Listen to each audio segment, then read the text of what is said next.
What is happening? My name is Jamal Thomas. This is Jamal Thomas Morning Show. I hope you guys are doing all right this morning. You can hear me okay. I believe I got my camera fixed.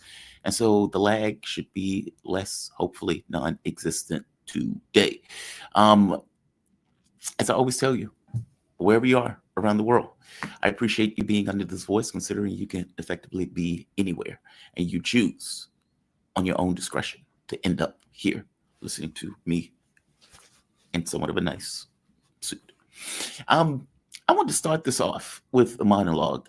The President of the United States, ostensibly the most powerful man on the planet, who can destroy the world 7 times over with nuclear bombs, is in a box.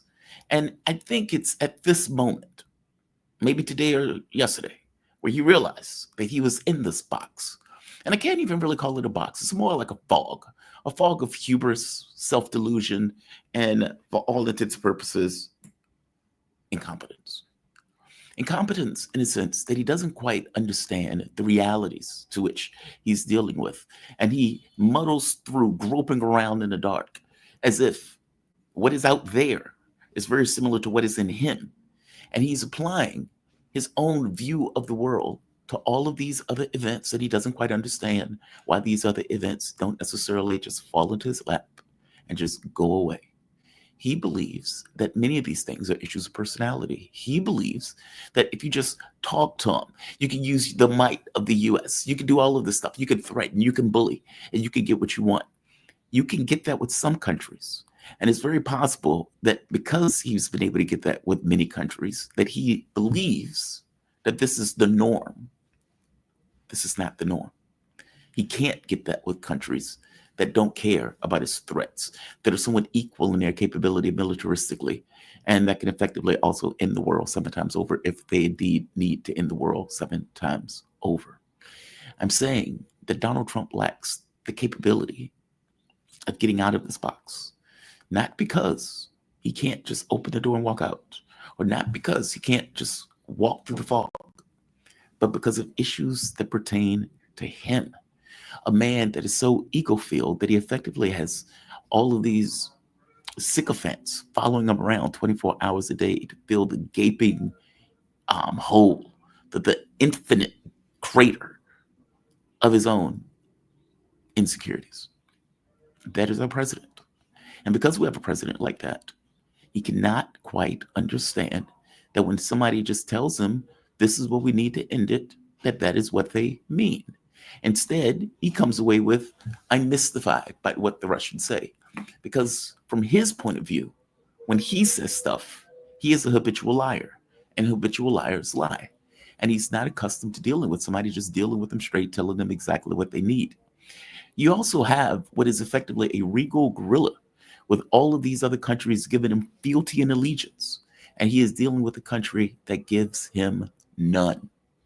Now, you may respect the fact that they don't give you any, but you're stuck with an issue that you're trying to get rid of, that you can't stand, that you are tired of it being on your plate. And of course, that issue is Ukraine. And this regal guerrilla, as I call him, is entranced by two contradictory things, effectively a magical door.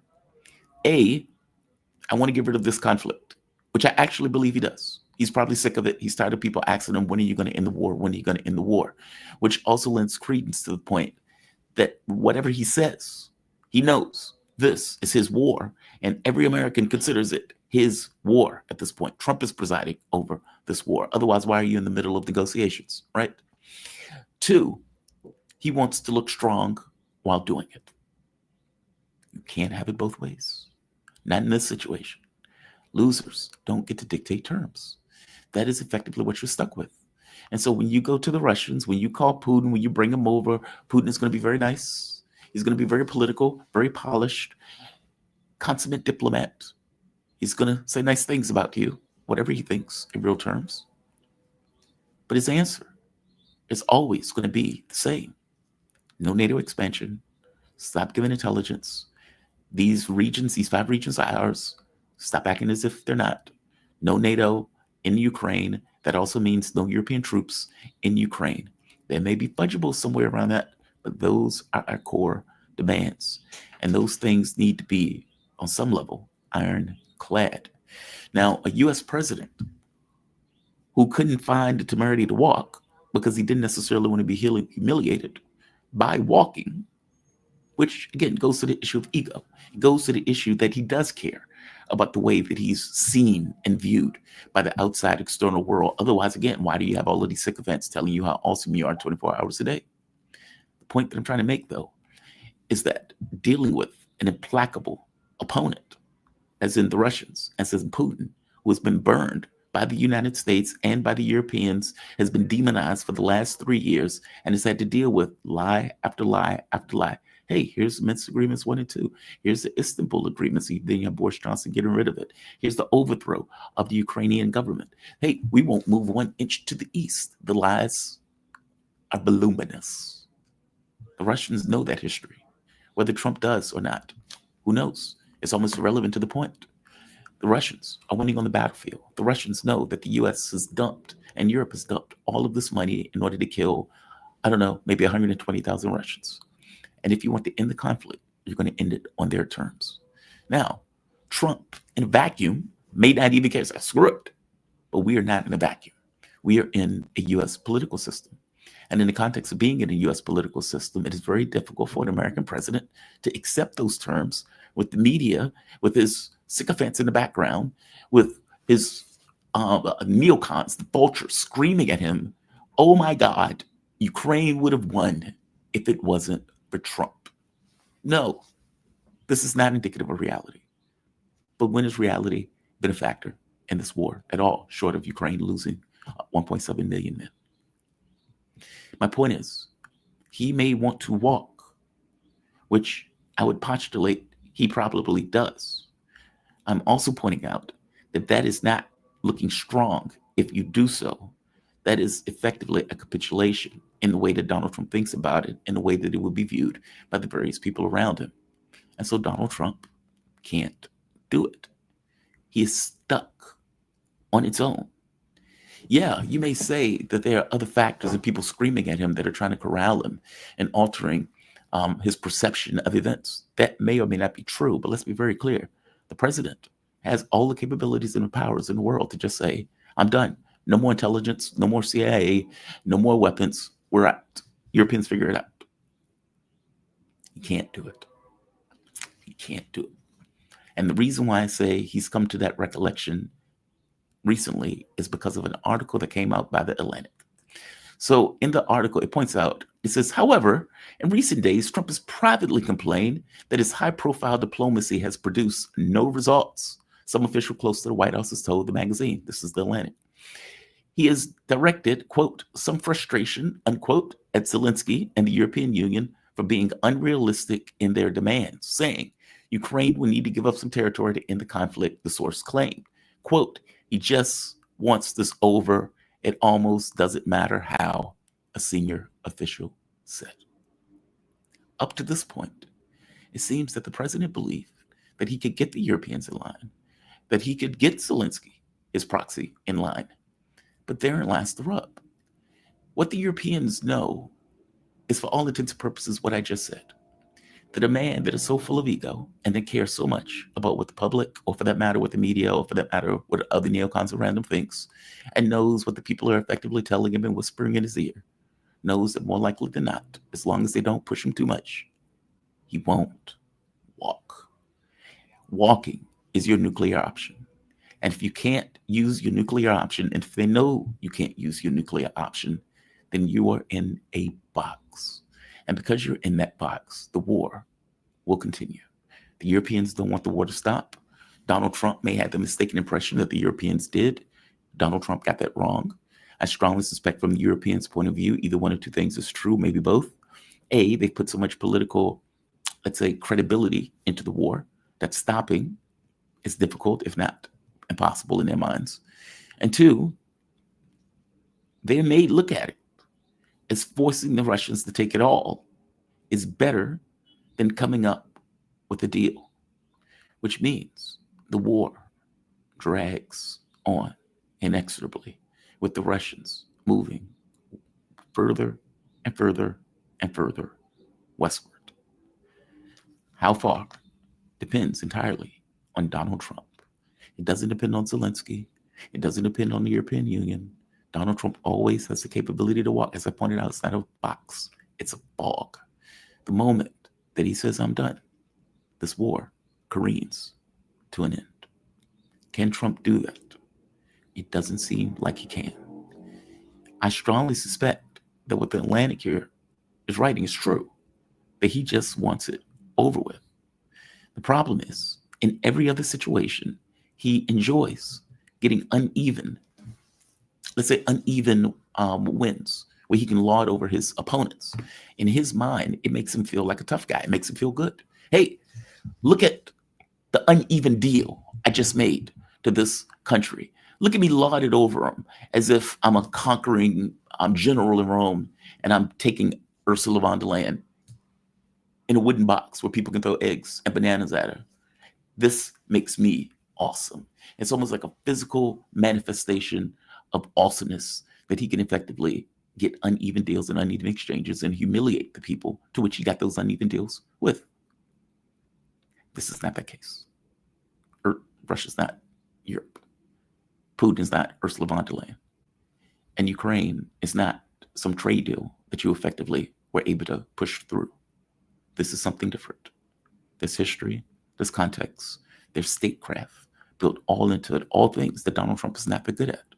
And that all things being equal, he would have to, on some level, get good at, if indeed he wanted this to close. Or the nuclear option, saying, F it, I'm out. That is the only way out.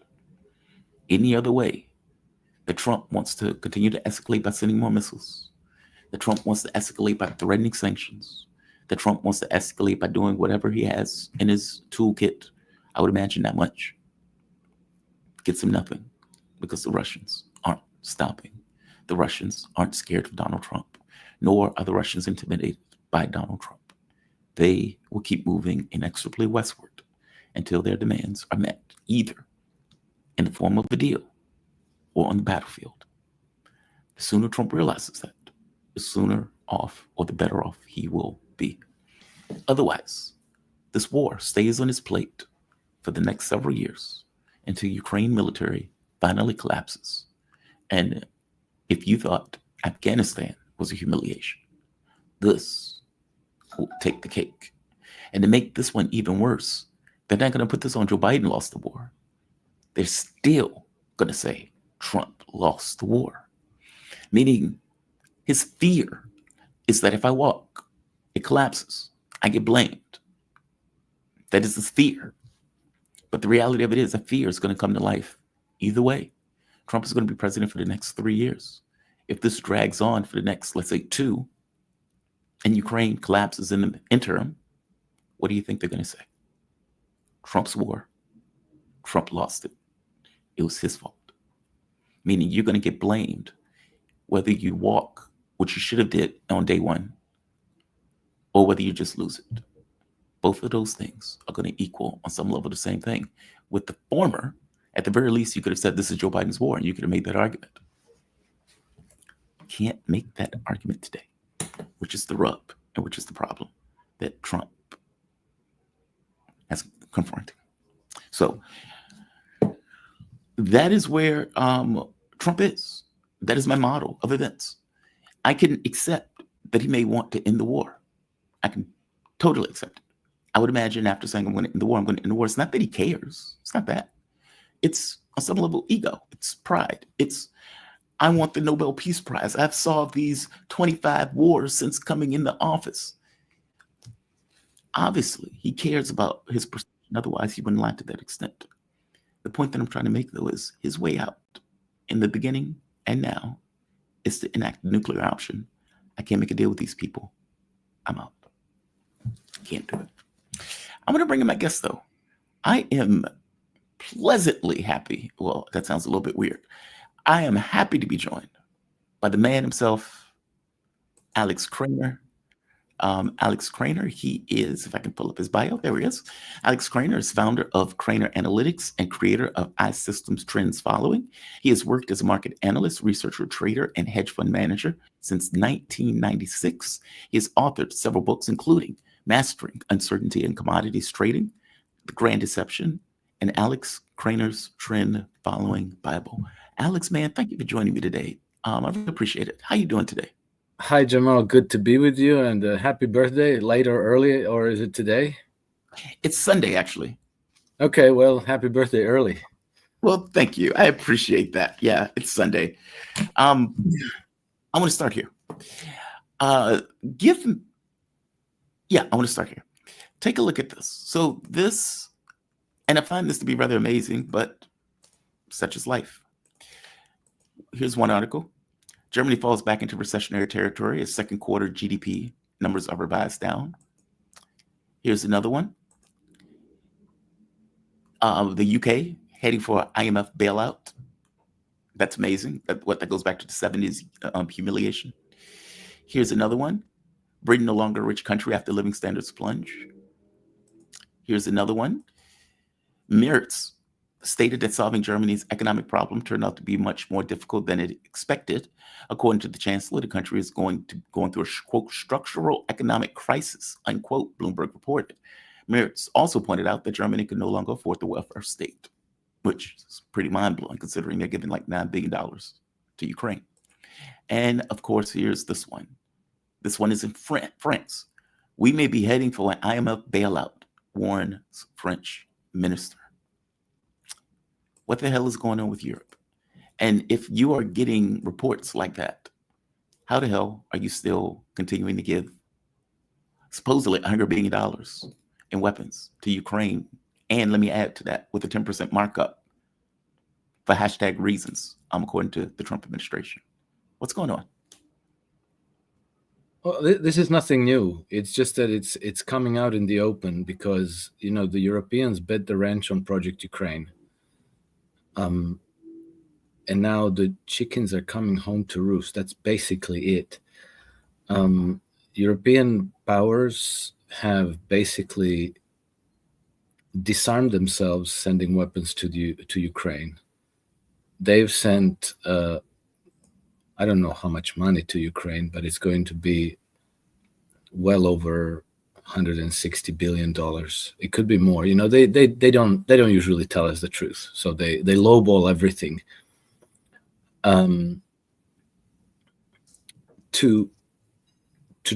Okay, and the objective of the Ukraine war was nothing to do with Ukraine's sovereignty, territorial integrity, freedom, democracy, human rights, none of that.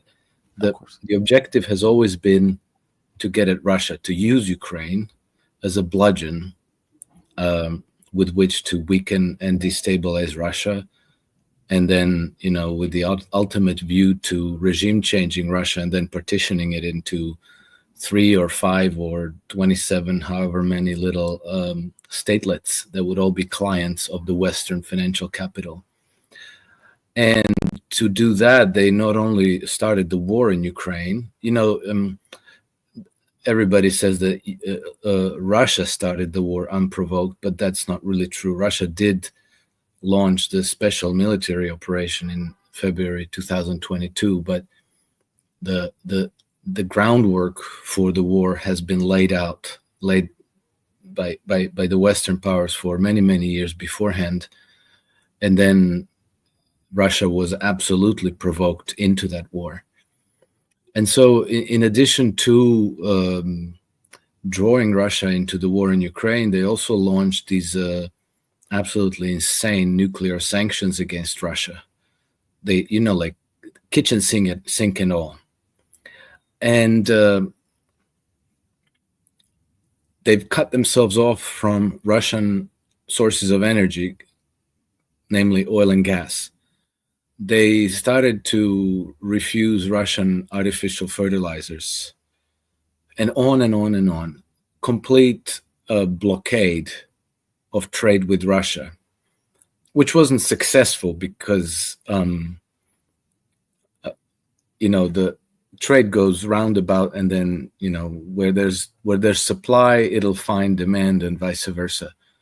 But everything turned out a lot more expensive because now Russian oil arrives via India. Indians buy the oil, refine it, and then send it to Europe instead of it flowing through pipelines straight to Europe, which makes it a lot more expensive. They cut themselves off from Russian natural gas. They even blew up the Nord Stream pipelines to make sure that can't be reversed. And so they've made themselves uncompetitive. Europe's whole entire business plan for decades has been to develop finished goods production, so industries producing advanced, sophisticated finished goods, and then using cheap Russian energy to fuel that production, and then exporting it to the UK, United States, and China principally. And now they basically sawed that branch on which they were sitting, and now they're about to hit the ground. And it doesn't happen from one day to the next. It's kind of like more like a slow motion train wreck. But now it's becoming undeniable. Even though the fact that this was going to happen has been obvious since 2022. Oh, sorry. By the way, it's not just Russia. It's not just Russia and Ukraine. Europe has also embarked on the equally insane net zero agenda. Right. So, the Germans started phasing out nuclear power in the year 2000. And they shut down the last nuclear power plant, I think, about 2 years ago in 2023. And so complete reorientation towards renewable. So no gas, no nuclear, no oil, just solar, wind, and pixie dust. I don't know. So the result now is that Germany has, I think, pretty much the world's highest energy cost. And I don't know if Germany is higher than Britain or Britain's higher than Europe, but these two industrial nations have the world's highest energy cost, which has rendered their industries uncompetitive in the world. Mm-hmm. And so, you could see this coming. It was obvious. Many people were warning about it. The policymakers never cared. They didn't care. Why didn't they care? Because they don't work for the people. They work for the financier elites, the money lending oligarchies who desperately want to take control of Russia politically, which means that they want to destroy its current leadership and install their own Zelensky in the Kremlin. And so if they have to sacrifice all the nations of Europe for that goal, if they have to sacrifice the United States, Canada, anybody who will join the fight, and sacrifice every last Ukrainian in that struggle, they will do it. And they are doing it. And, unfortunately, because we have this wonderful democracy, people are just passively watching it happen, and they're watching their children's future being stolen from under them, and they're watching the whole continent of Europe now being gradually Ukrainized, being gradually weaponized for the next stage of the war against Russia. And this is all happening as we speak. How are they covering $100 billion in weapons? I mean, the U.S. Trump administration has gone on TV bragging that they've even given an upcharge of 10% on the weapons that they're selling Europe. Trump has gone around bragging that we're not paying for anything else. Europe is going to pay for it all. Well, it seems like their economies are going bankrupt. How does that work? Well, if you have a central bank, if you can conjure money out of thin air, then you can do all kinds of things. And the whole circus goes on until you hit hyperinflation load. And so the Europeans can do a few things. They can borrow the money if the capital markets will oblige.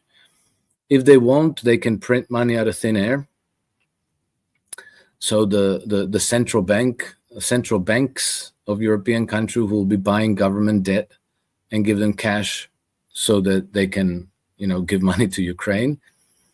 Or you can also cut the welfare state, and we saw Merz give statements that we can no longer afford the welfare state. So pensions, healthcare, education, all of that is going to become a lot more expensive, a lot less available to ordinary Europeans who are already struggling.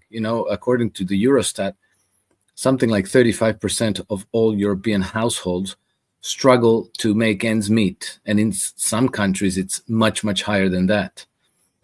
And so people are struggling, and now they're going to be struggling even more. Well, guess what? That's wonderful as far as the money lending oligarchies are concerned, because, if you create misery and high youth unemployment, then you have millions of men with nothing better to do than to go to war. And then you tell them, you use propaganda because you control all the media, all the mainstream media. And then you tell them, oh, it's, if your life is miserable, it's because of the Russians. The Russians are at fault. And so we have to go to war against Russia. And by the way, you have nothing better to do. You have no future. You have no income. You have no way to pursue your future goals in life. So, hey, we'll give you some money to go to war, or we'll, cut your taxes if you go to war, or forgive your debts while you're fighting the war. And so that's how it's been done for centuries now. And that's what they're doing still. And that's what they've planned to do. And I think from Trump's point of view, the people are desperate enough that they'll pay any price for American support. So he's like, okay, we'll continue to give you weapons, but this time you're going to have to buy them, and we're going to name the price. And the Europeans are desperate enough that they say, like, okay, fine, we'll pay. Daddy, please don't abandon us. Stay with us. We'll pay. We'll give you what you want. We'll show you that we're good and that we deserve your love and support and protection. And then, behind the closed doors, they all believe that another 4 years of Trump is some kind of an aberration, some kind of a natural disaster that they'll weather, and that in another 3.5 years, they're going to get a new, Joe Biden or Anthony Blinken or somebody like that who's going to come back to the White House, and then, happy days will be here again, and the United States and the European allies are all going to come together and go and kill Russia. And then once they're done with Russia, they're going to go and kill China, and then they're going to go kill Iran and anybody who is resisting the New World Order. The financiers don't realize that as these countries are getting damaged, and correct me if I'm wrong, that they themselves are also getting damaged in this. I mean, who buys the products? Who buys the goods if people don't necessarily have money? Like, for example, if I have a company, let's say it makes widgets, and I'm a financier who paid for that company in order to come to fruition, and people who work at that company can no longer afford widgets. So if they can't afford the product, how is the financier going to make money? Meaning, if you have an immiseration of the working class, those people may not just go to war. They may go to war with the state, feeling dejected from that state. I mean, this is how countries and empires fall. They don't care, Jamal. They've done this many, many times for centuries now. They will, so long as they have dominance over the political process in each country, they can let the whole system down the toilet. They can let everything crumble and collapse. They will end up buying banks and companies on the cheap because they will retain, if they retain dominance over the political process, they will have retained the ability to print money out of thin air. And so if your company goes bankrupt and they deem it useful and interesting for the future, then they will buy you out for pennies on the dollar. So not a bad deal. If you're a banker and you're going bankrupt, they'll bail you out if you pledge allegiance to them, if you will become their servant, or if not, they'll just let you go under and all your depositors together with you.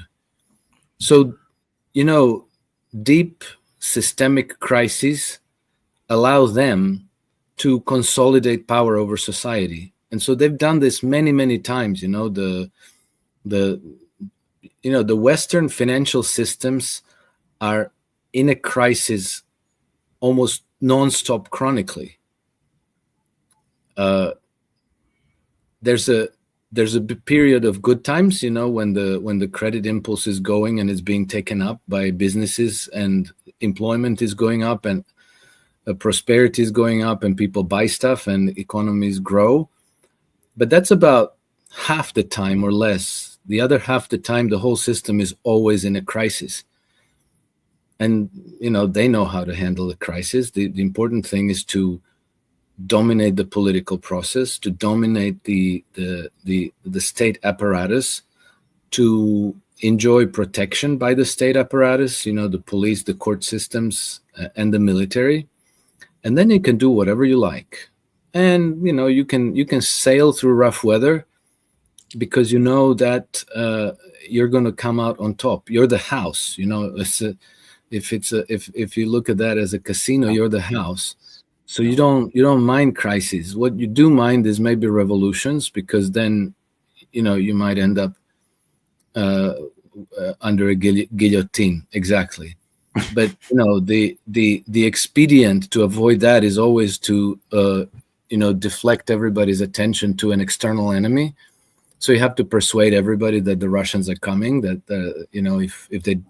if they don't go to war, as President Macron said just last week, that the big great ogre from the east needs to feed, and it's at our doorsteps.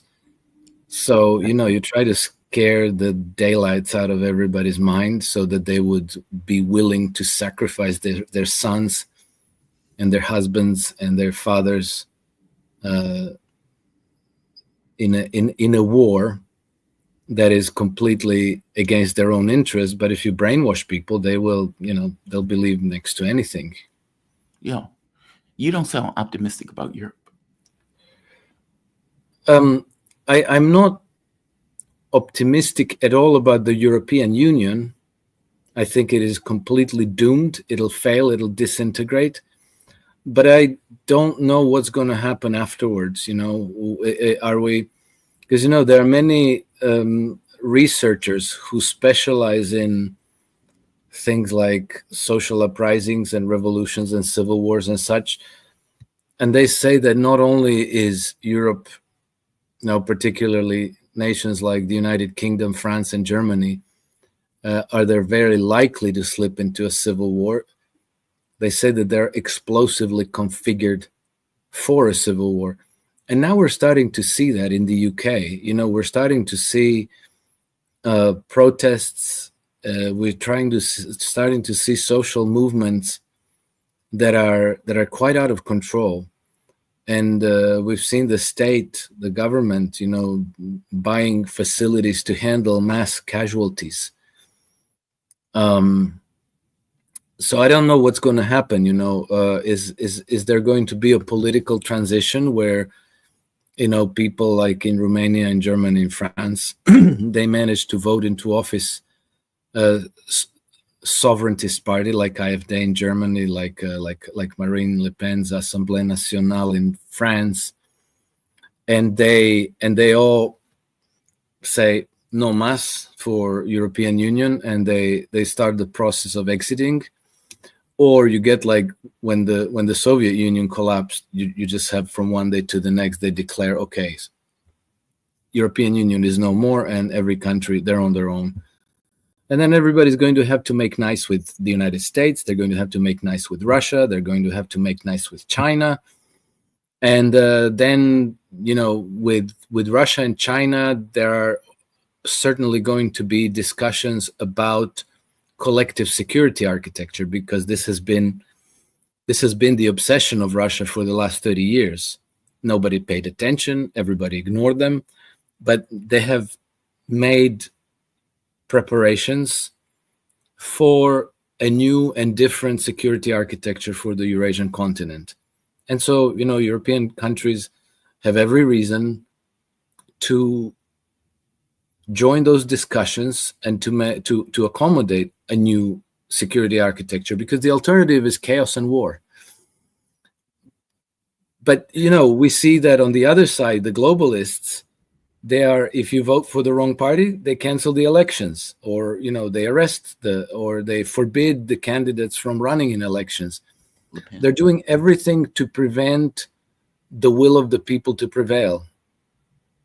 So that's why I don't know that I can predict what's going to happen. And then the British establishment is working overtime to try to orchestrate some kind of a war in the southeast of Europe, in the Balkans, but then stretching all the way to the East Mediterranean, because it seems to me that they're trying to pit Turkey against Israel, and also at the same time Turkey against Greece, and then Turkey is in some kind of a mutual defense arrangement with Albania, and then Albania entered into a military alliance with Croatia and Bulgaria.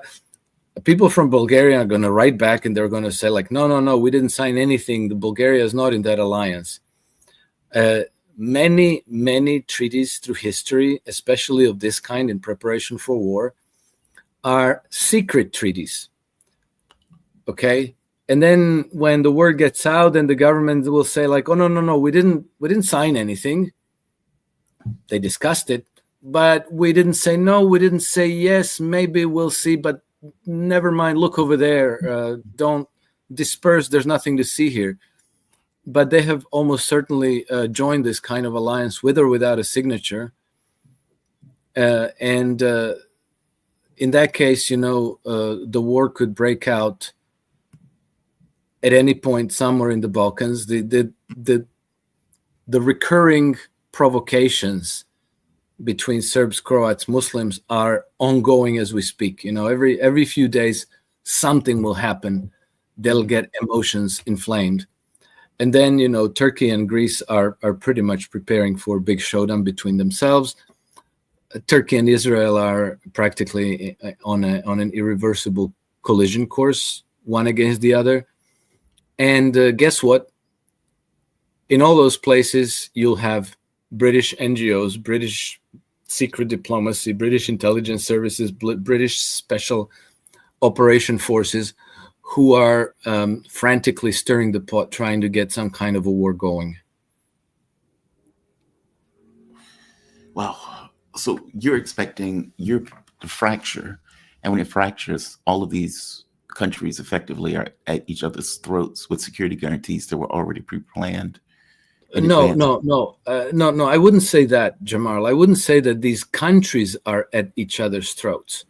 I would say that there are accelerants, covert interests that are, pouring fuel into the fire, trying to get something going. The countries are not at each other's throat. In fact, I find that a lot of politicians in the Balkans are quite complacent, because they think, like, no way, nobody wants to go to war here. People are so chilled out. There's no hatred between people. That all kind of dissipated over the last 30 years. Yeah. But then guess what happened? There's a provocation by a group of Wahhabi Muslims against Croats in Bosnia.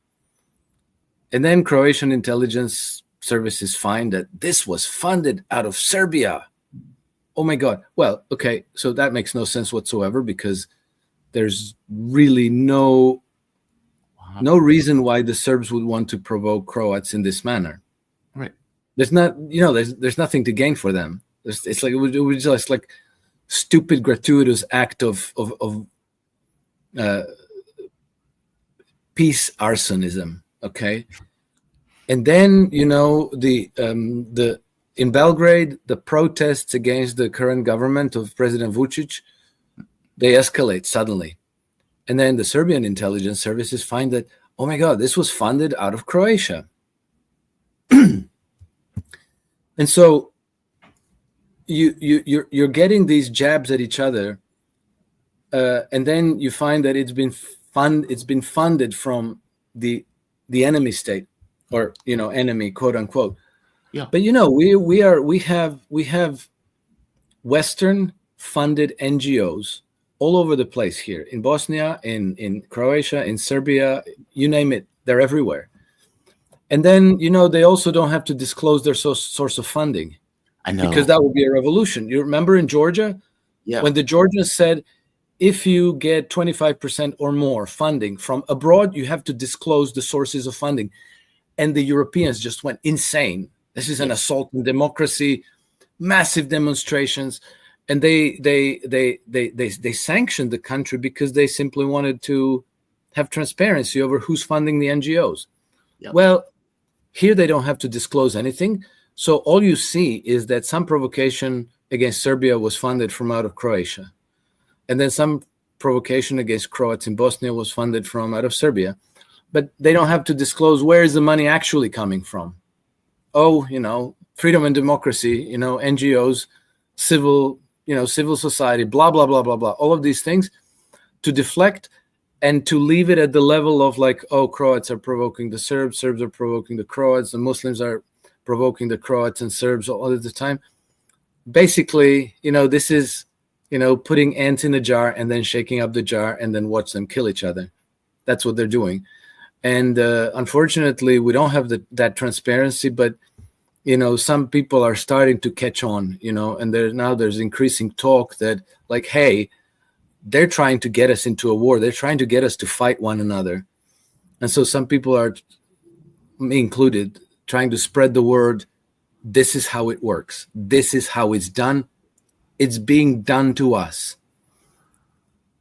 If you're a black ant in a jar with a lot of red ants and somebody shakes up the jar, stop, remember, somebody's shaking the jar. Don't go knee-jerk killing the other ants.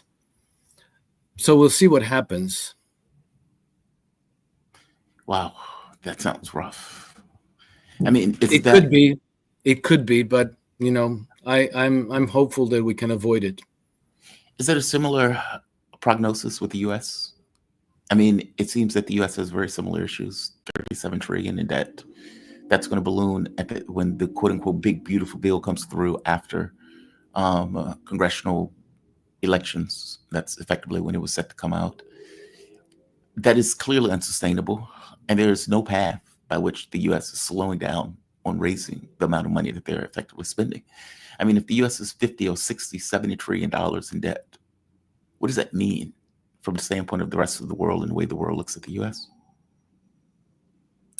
Well, okay, so I'll publish this today, but if you look at the charts of treasury bonds, of government bonds issued by the United States, by Europe and by Britain, you'll see that only the United States bonds now in 2025 are starting to trend up, meaning interest rates going down and the price of that bond going up. Mm-hmm. European and British bonds are looking very bearish, and so are the Japanese government bonds. So it seems that as far as the capital markets are concerned, the United States is the only major power with any credibility of the Western powers. And I think the reason is because the United States has sovereignty over its monetary policy. You can print money all you want and spend it. And so the debts and the deficits, I'm not going to say that they don't matter. They do matter, but, the markets react to these very gradually. And then, you have to have alternatives. Where do you go? If you have capital, where do you go? Do you go into Japanese bonds? Do you go into British bonds? The United States is still the only game in town as far as the Western markets are concerned. And, the big, beautiful bill is going to boost government spending. But before the big beautiful bill, it's not like everything was milk and honey and it was infinitely sustainable. The situation was Agreed. a disaster anyway, and everybody in capital markets knew for a very, very long time that the dollar was doomed. This has been understood by people in the capital markets since August 1971, when Nixon decoupled, blocked the convertibility of dollar into gold. So you knew that the dollar was going to zero. It was a question of time, and the dollar will go to zero. And so there is no, what's the point? I'm sorry to interrupt. What does that mean?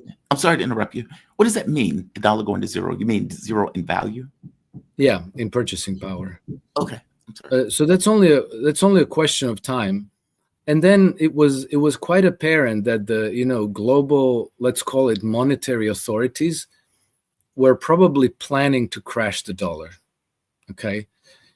And so if Trump chooses to do the same, there's no difference. And then, there's a rationale for that. You raked up massive amounts of debt that are unpayable. So you mentioned $37 trillion in debt. That's just government debt, and that's just federal government debt. You then have state, local governments, you have the private sector. If you add up all of the total credit market debt in the United States today, you arrive at something, I think, close to between 110 and 120 trillion dollars. And then if you look at what is the, no, maybe I'm wrong. Maybe it's closer to 110 trillion, but that's the official numbers at any rate.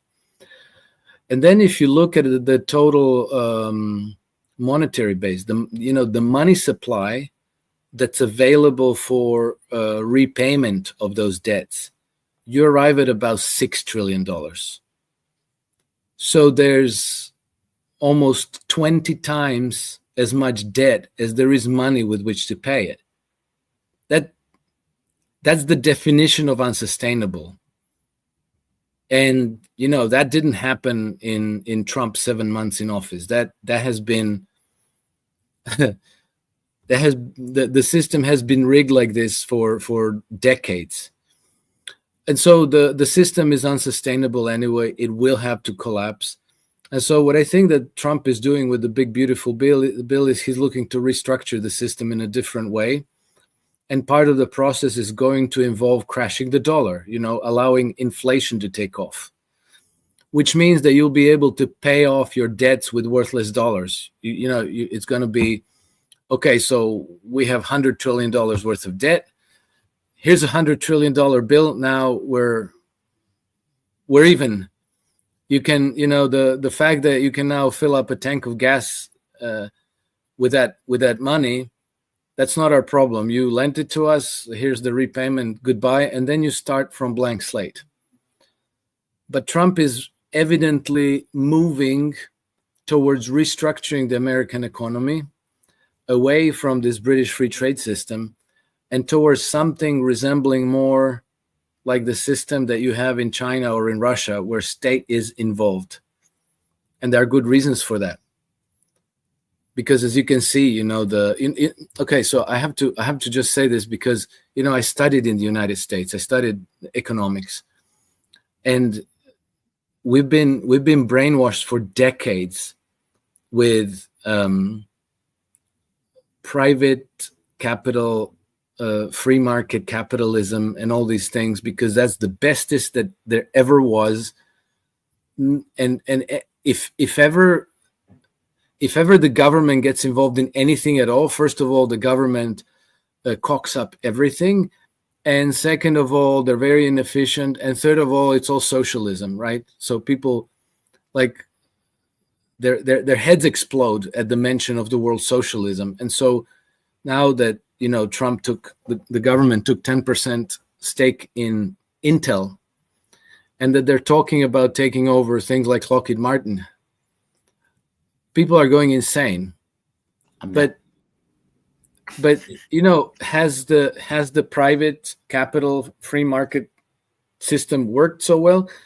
You can see it by the way China has kind of eclipsed the United States as the country of innovation and new technologies, and they're now the leader in most of the new technologies that are emerging by far.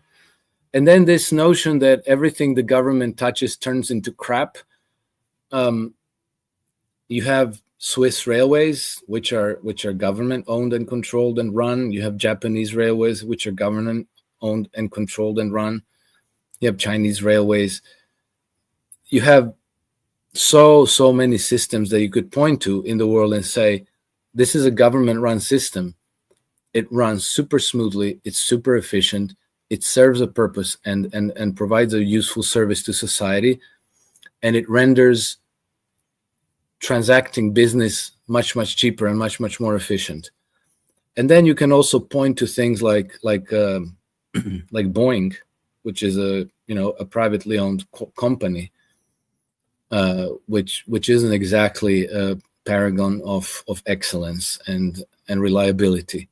And then you can also point to thousands upon thousands and millions of private investment things, WeWork and Theranos, and literally thousands of these systems that are completely privately owned, privately run, and they stink and they failed and collapse. So it's we have to be careful not to confuse ideology with the actual essence of the arguments. And it seems to me that Trump is taking a turn towards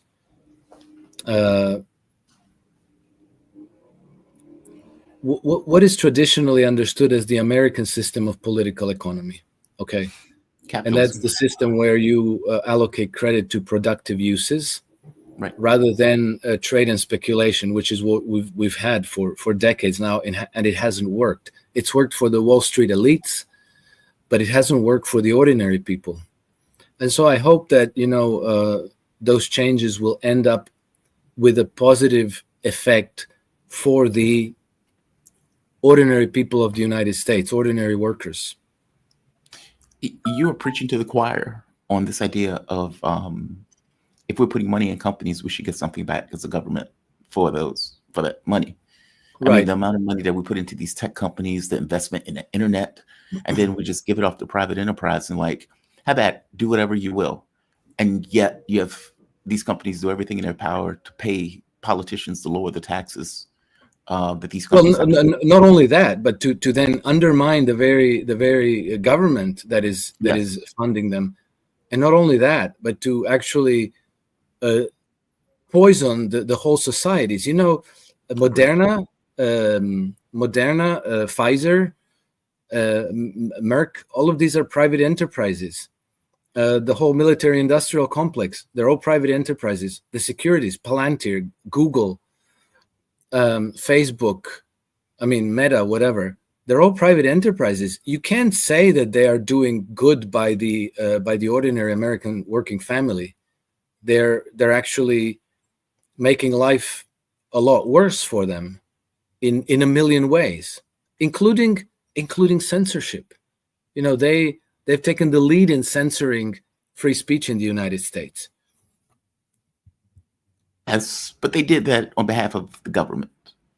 I mean, if you remember going back to either COVID, going back to the COVID shots, going back to Ukraine, all of this stuff was the government was pushing the private enterprise. See, that's the thing that concerns me about it more than anything else, where you get the government saying, we have a policy position, and Donald Trump will do it in a heartbeat. We have a policy position that we want you to fulfill. And because we now have a stake in your company, we are now using that stake in order to push you to do X or Y.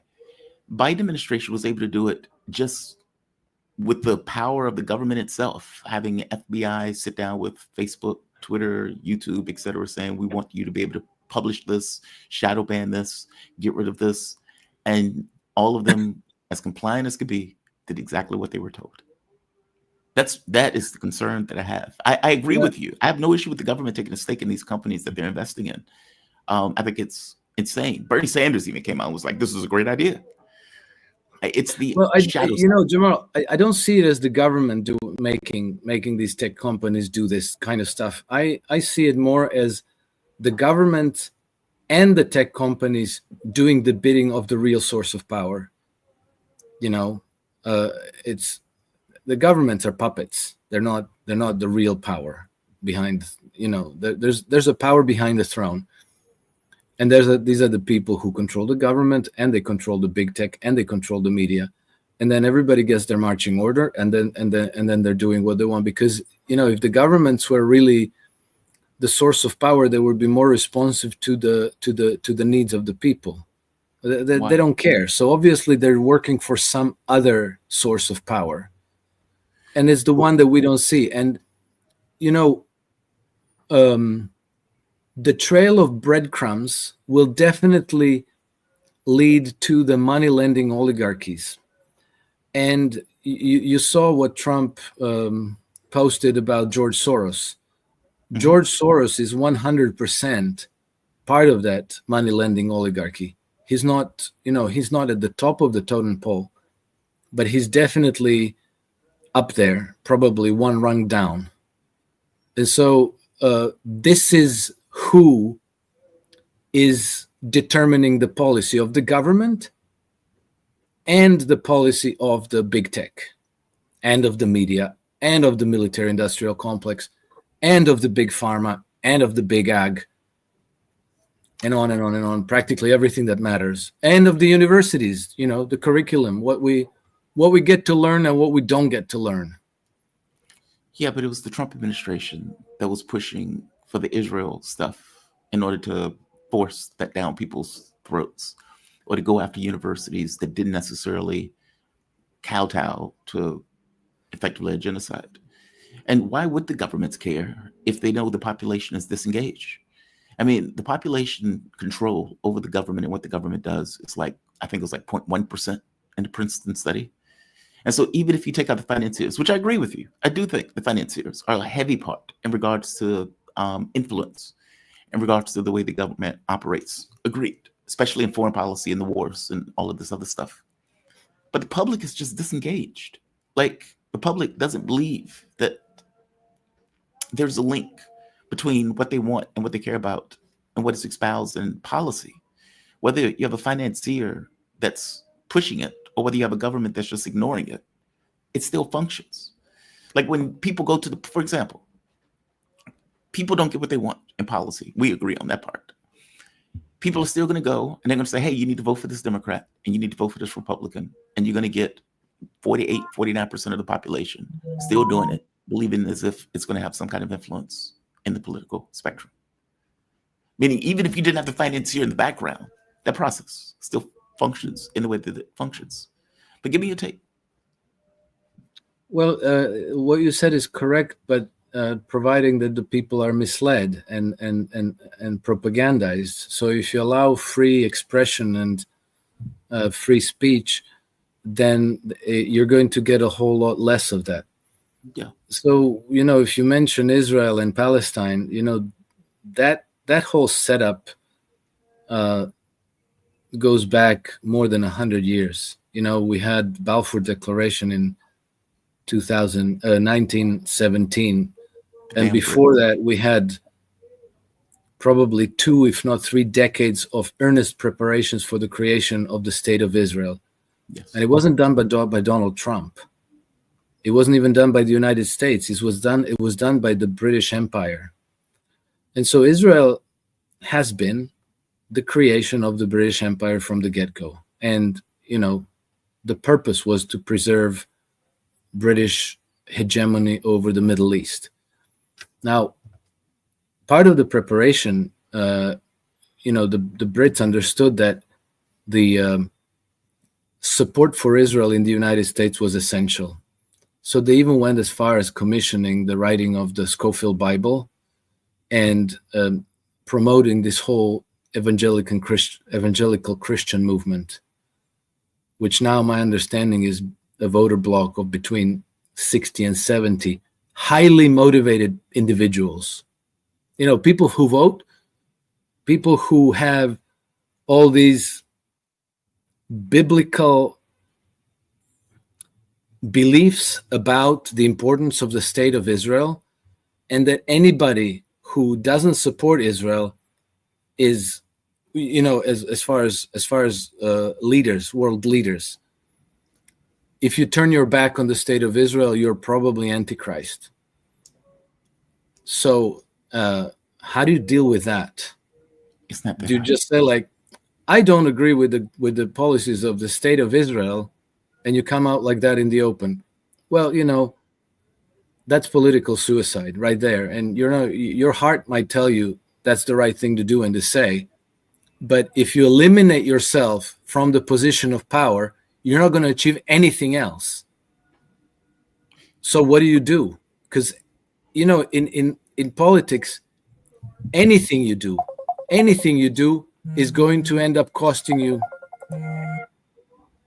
Did I cut off? No, you're here. You're fine. Anything you do is going to cost you political points.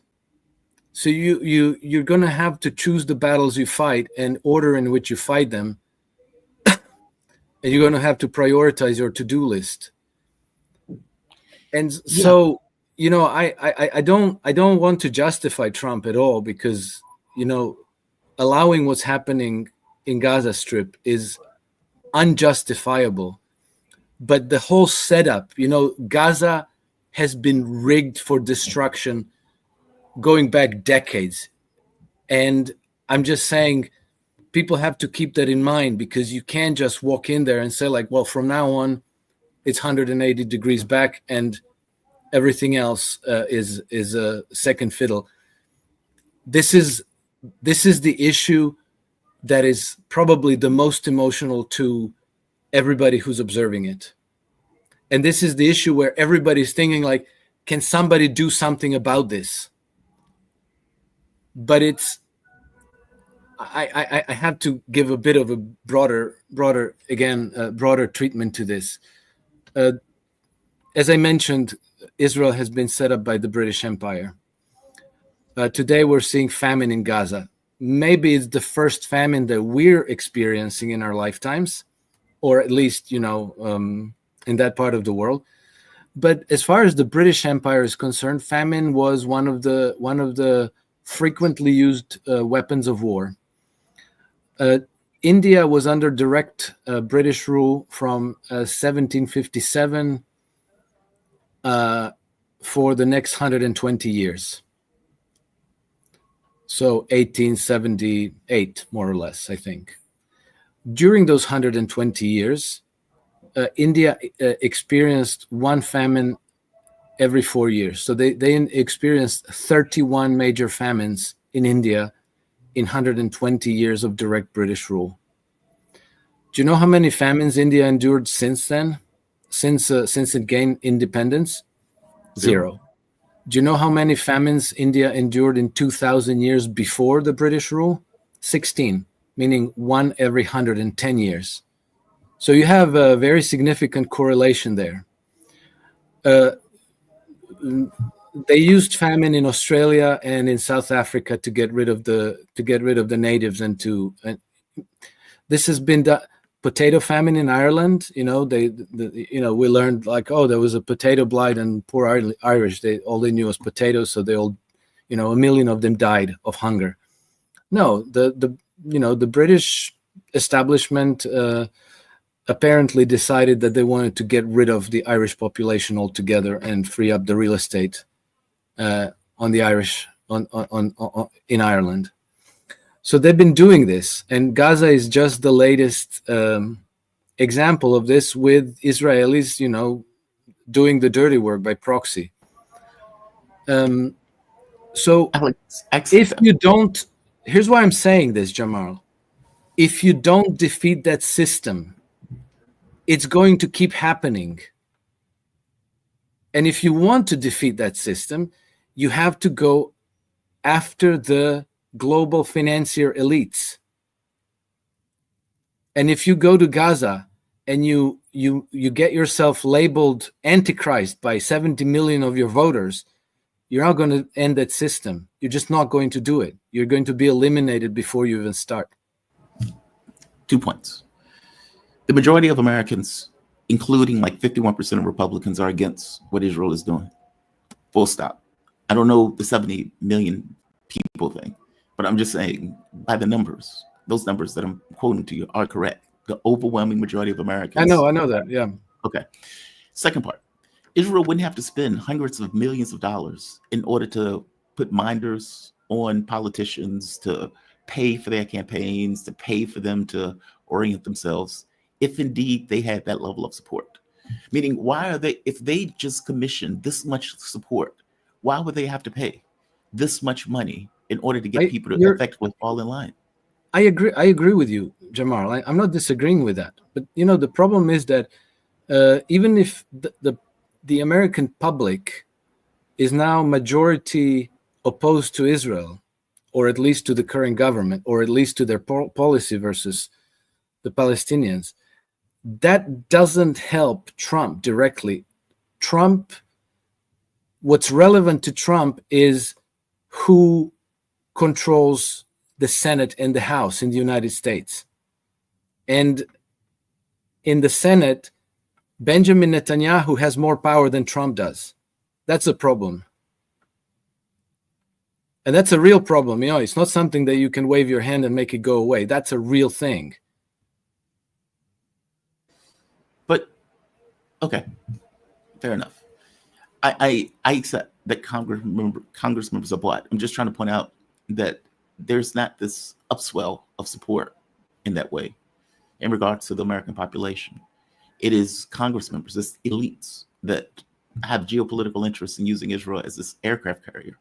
And for whatever the British started off with, just like in Vietnam where the U.S. took over from the French, the U.S. has taken over the manner of paying the overwhelming majority of what is taking place there. I guess my thing is this. You ultimately, I think you're, just to distill what you're saying, that ultimately Trump or people around Trump knows that the dollar is going to go bust. And because they know it's going to go bust, they're effectively trying to reshape the U.S. economy in a way, I guess buttress or to lessen the impact of it going bust while simultaneously being able to, here's a dead dollar to pay for your bills. Are other countries really going to accept that? Are they going to see what the U.S. is doing if this is in case what the U.S. is doing? And aren't they going to respond? Like how much, for example, the Brits, if I'm not mistaken, the Brits is like what, the number 2 holder of U.S. currency? Chinese is like number 3. U.S. debt. U.S. debt, thank you, of U.S. debt. I think the Chinese is number 3, Japanese are number 1. Are they going to accept that? Yes and no. The Brits and the Europeans are going to be hysterical, but they're not going to dare. They're from their corner. They're hoping that after another 3.5 years of Trump, there's going to be somebody else in the White House who's going to go back to business as usual. I see. On the other hand, the Chinese, the Russians, the BRICS nations and everybody else, I think they're quietly hopeful that Trump is going to be successful. And all this talk about tariffs, that shouldn't be mistaken as attacks on those countries. Attack on India, attack on China, on Russia, blah, blah, blah. This is Trump using the hot button issues of the day to get what he wants to begin with. And what he wants are tariffs. He wants protective tariffs for American industries so that he can he said he can kick off the process of reindustrializing the United States. And for that, you need protective tariffs. And so if everybody's got their hair on fire about Ukraine and Russia and the need to sanction everybody who supports Russia, well, then he uses that as a pretext to introduce tariffs. He's been doing this very consistently. I'll give you another example. Again, related to the support for Israel in the United States. So he attacked that young man in Columbia University, right, who was a Palestinian. And so everybody was talking about was that, like, oh, this was a Palestinian activist, and Trump rudely came down on him and had him deported and whatnot. I don't know where that issue is now, but basically that young Palestinian man was working for the British Embassy in Lebanon, and he was one of the people who was liaising on behalf of the Brits with the local jihadi networks who ultimately ended up overrunning Syria and taking out Bashar al-Assad. Yeah. So he wasn't like some wonderful, lovable Palestinian guy, because, people immediately extend the mantle of sympathy that they have for the Palestinians in Gaza over another Palestinian. But this particular one was a British asset. He was an asset of the British foreign policy. And then, another few people who were at the Columbia University were very, very close. Columbia University was pretty much a hub for Russiagate, I think, or some other thing like this. Okay. And so again, you use the acceptable rhetoric of the day to get done what you want to get done. I don't want to sound like I'm giving Trump all the credit. He's done some really, really dumb things. His, like, the assassination of Qasem Soleimani, that was for the Olympics of being a moron. Unilaterally walking out on the Intermediate Nuclear Forces Treaty in 2019, there was a colossal error that put us all at risk of nuclear holocaust. Bombing of Yemen,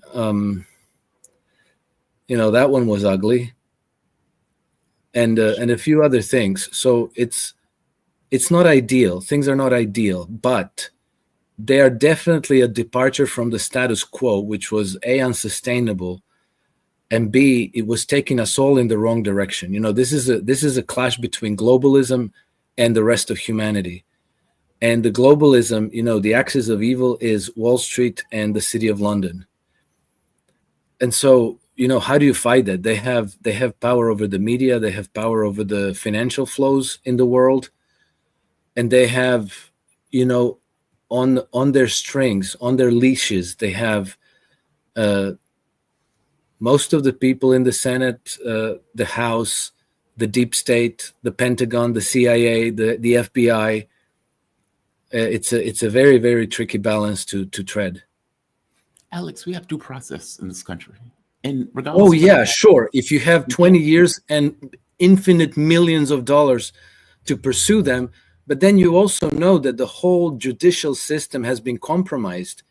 I don't know that. Due process. They started due process against the Deutsche Bank over Jeffrey Epstein case, right?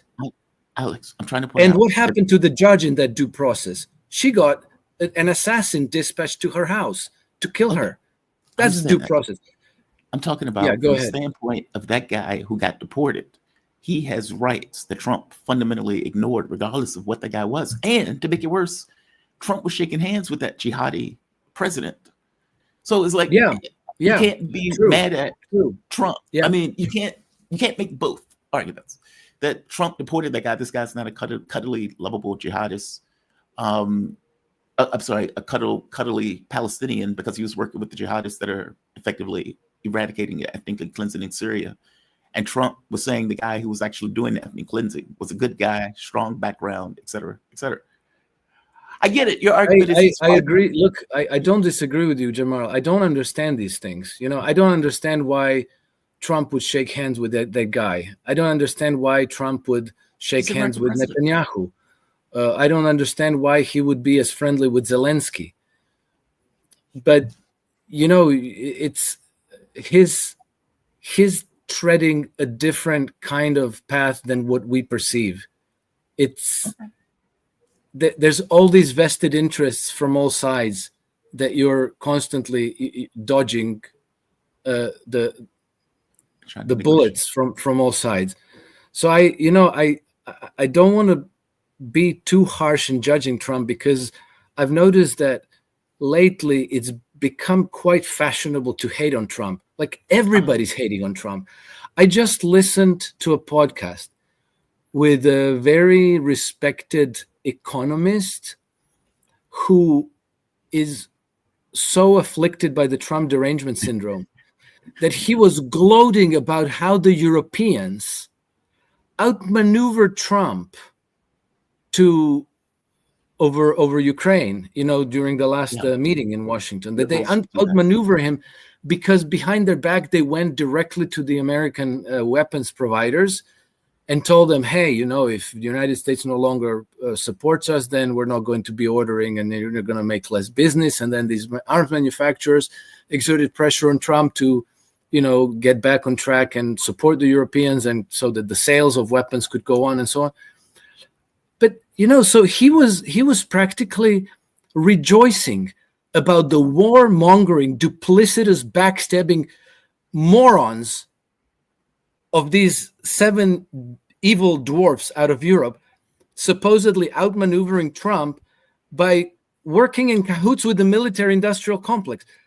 He hates Trump so much that he thinks that these people, he's now cheering for them, how they outmaneuvered him. It's gotten so. I think that we have to try to see what the effects of the actions are. So if Trump administration cuts out the 5 eyes in their discussions with Russia, so they say no more intelligence sharing about our discussions with the Russians, right? With Britain, France, Canada, New Zealand, and Australia. To me, that's a good thing. If you go after Anthony Fauci, that's a good thing. If you summon Bill Gates to your office, have a secret conversation with him, and that next day you fire that woman that at the CDC, and you start a purge at the CDC, for me that's a good thing. If you start a process against John Bolton, good stuff. That's a good thing. Yeah. If you go after the Brits for freedom of speech, that's a good thing. If you want to reindustrialize the United States and steer it away from the British free market system, a good thing. And so maybe we don't get everything exactly in the format that we would like and exactly in the order that we would like, but many of these policy moves to me indicate that Trump administration is working to change course for the better. Okay. And then, we have to see what the effects of all this will be in the end, because we don't know. We are all guessing because, we're in the blizzard of psyops. Yeah. And so to try to pick out which dots connect and which ones do not, and how to make sense of things is very difficult. And a lot of assumptions go into every analysis. And so even if you get all the correct information, if your assumptions are off, you're going to arrive at wrong conclusions. And, that's too easy to do. Alex, I'm going to end it on that. Thank you for this. I appreciate it. Pleasure, Jamal. Look, I like opposition points of view. So that's why I always enjoy these conversations, because I know you have a certain context by which you look at this. And so I could be wrong, right? So I always like having this kind of oppositional take for my own. So thank you for this. I always appreciate it. Alex, always a pleasure, Jamal. Take care and happy birthday again. Thanks, man. You be safe, okay?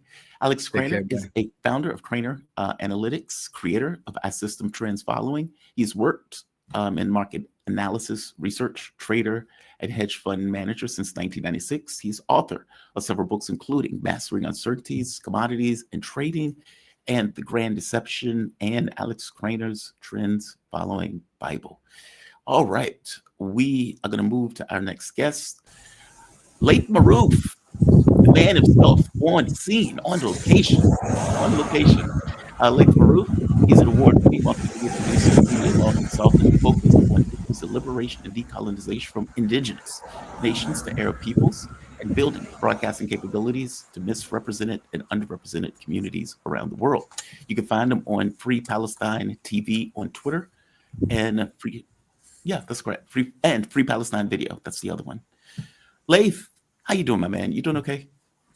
Doing great. Happy birthday. I just heard Thank you. from your other guest that it is your birthday. So happy birthday. And I want to say that I almost didn't make it to this interview. What happened? We were just in Kafarkila, one of the villages that are right on the border, just down the hill here.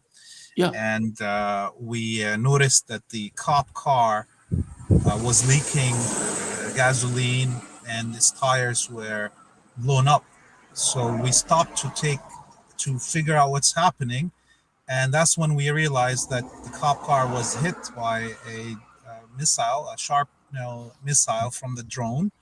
And Really? as I'm filming, I look on top of me, and the drone is right on top of me, and we had to jump in the car, and it followed us until we left the village.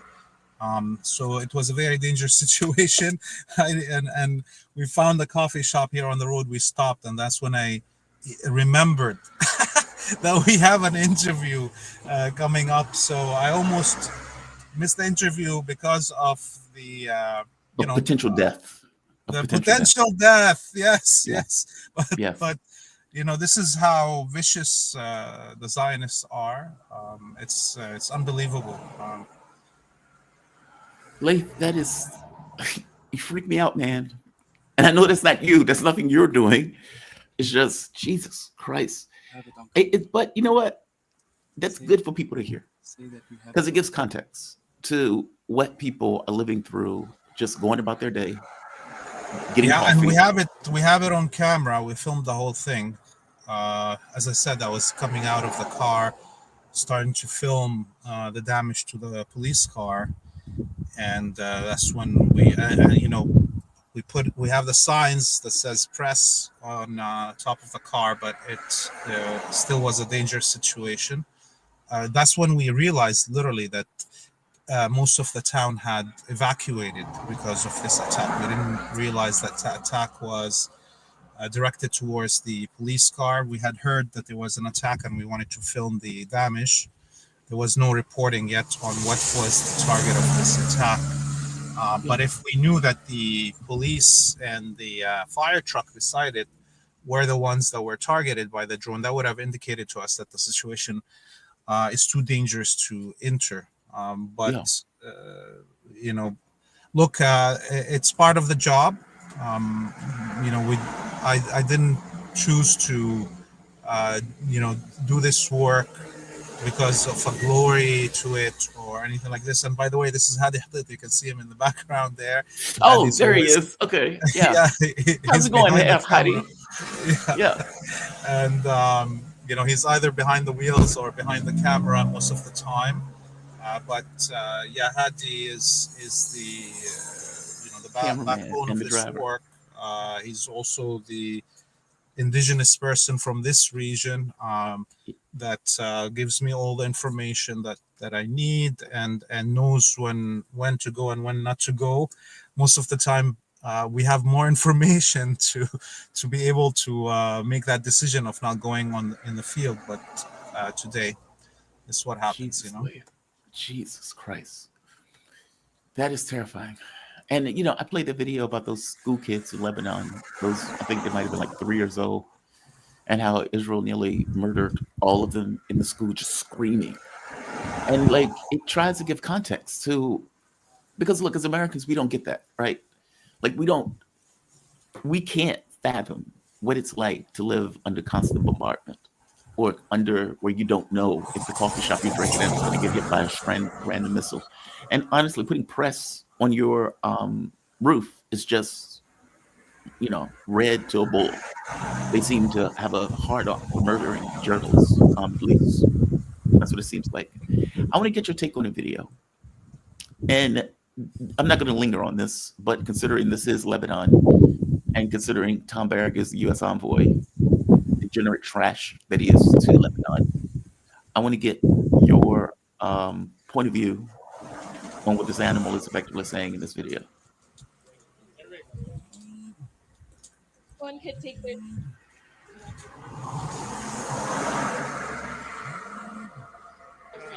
not going up there. No. Morgan, go. Hey, wait. That's not cool.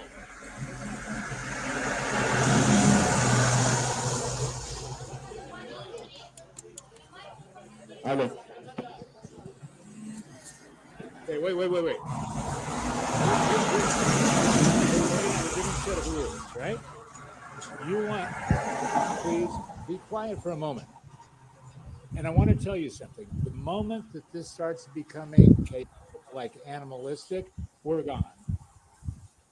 So you want to know what's happening, act civilized, act kind, act tolerant, what's happening in the region. So I beg you, do you think this is fun for us? Do you think this is economically beneficial? This insanity in cadence? Now, just to be clear, just so the audience and everybody else knows what Tom Barrett got up there and said. He said, I need you all to act civilized. I can't have you acting animalistic like this. This is the problem with the region. And you need to basically chill out, be calm, etc. Tell the audience why Tom Barrett is in the region in the first place, please. Yeah, I mean, number one, he is the house slave, collaborating Arab. He has Lebanese background. His family is from Lebanon. And so he's kind of the house slave that is sent to Lebanon to try to get the uppity field slaves in line with what master wants. And so he's here trying to pressure the Lebanese government to disarm Hezbollah so the Zionists can have no enemy or opponent that could fight them back in Lebanon. And obviously, to hear Tom Barak use this word animalistic when he's discussing the indigenous people, the journalists that are there, this is a breach of protocol. It's humiliation for these media workers. And, when you compare it to how the American media treated President Putin when he was visiting Alaska, during that Trump-Putin summit, you see that, the American media are not anything that Barak could describe as civilized, and that this is part and parcel of freedom of speech and freedom of the media is for the media to be able to question and interrogate centers of power.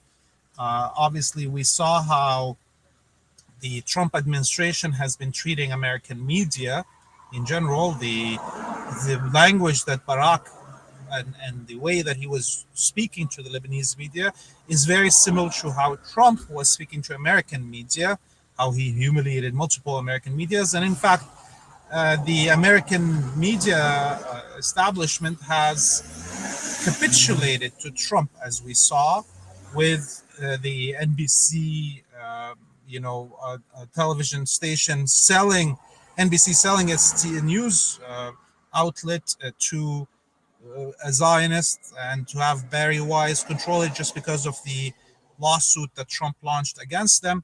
So, of course, Barak would believe that if Trump can do that to American media, why can't he do it to Lebanese media too? And obviously, the majority of the Lebanese media in that room are imperialist, pro-American, and they were very reserved, didn't say anything back to Barak.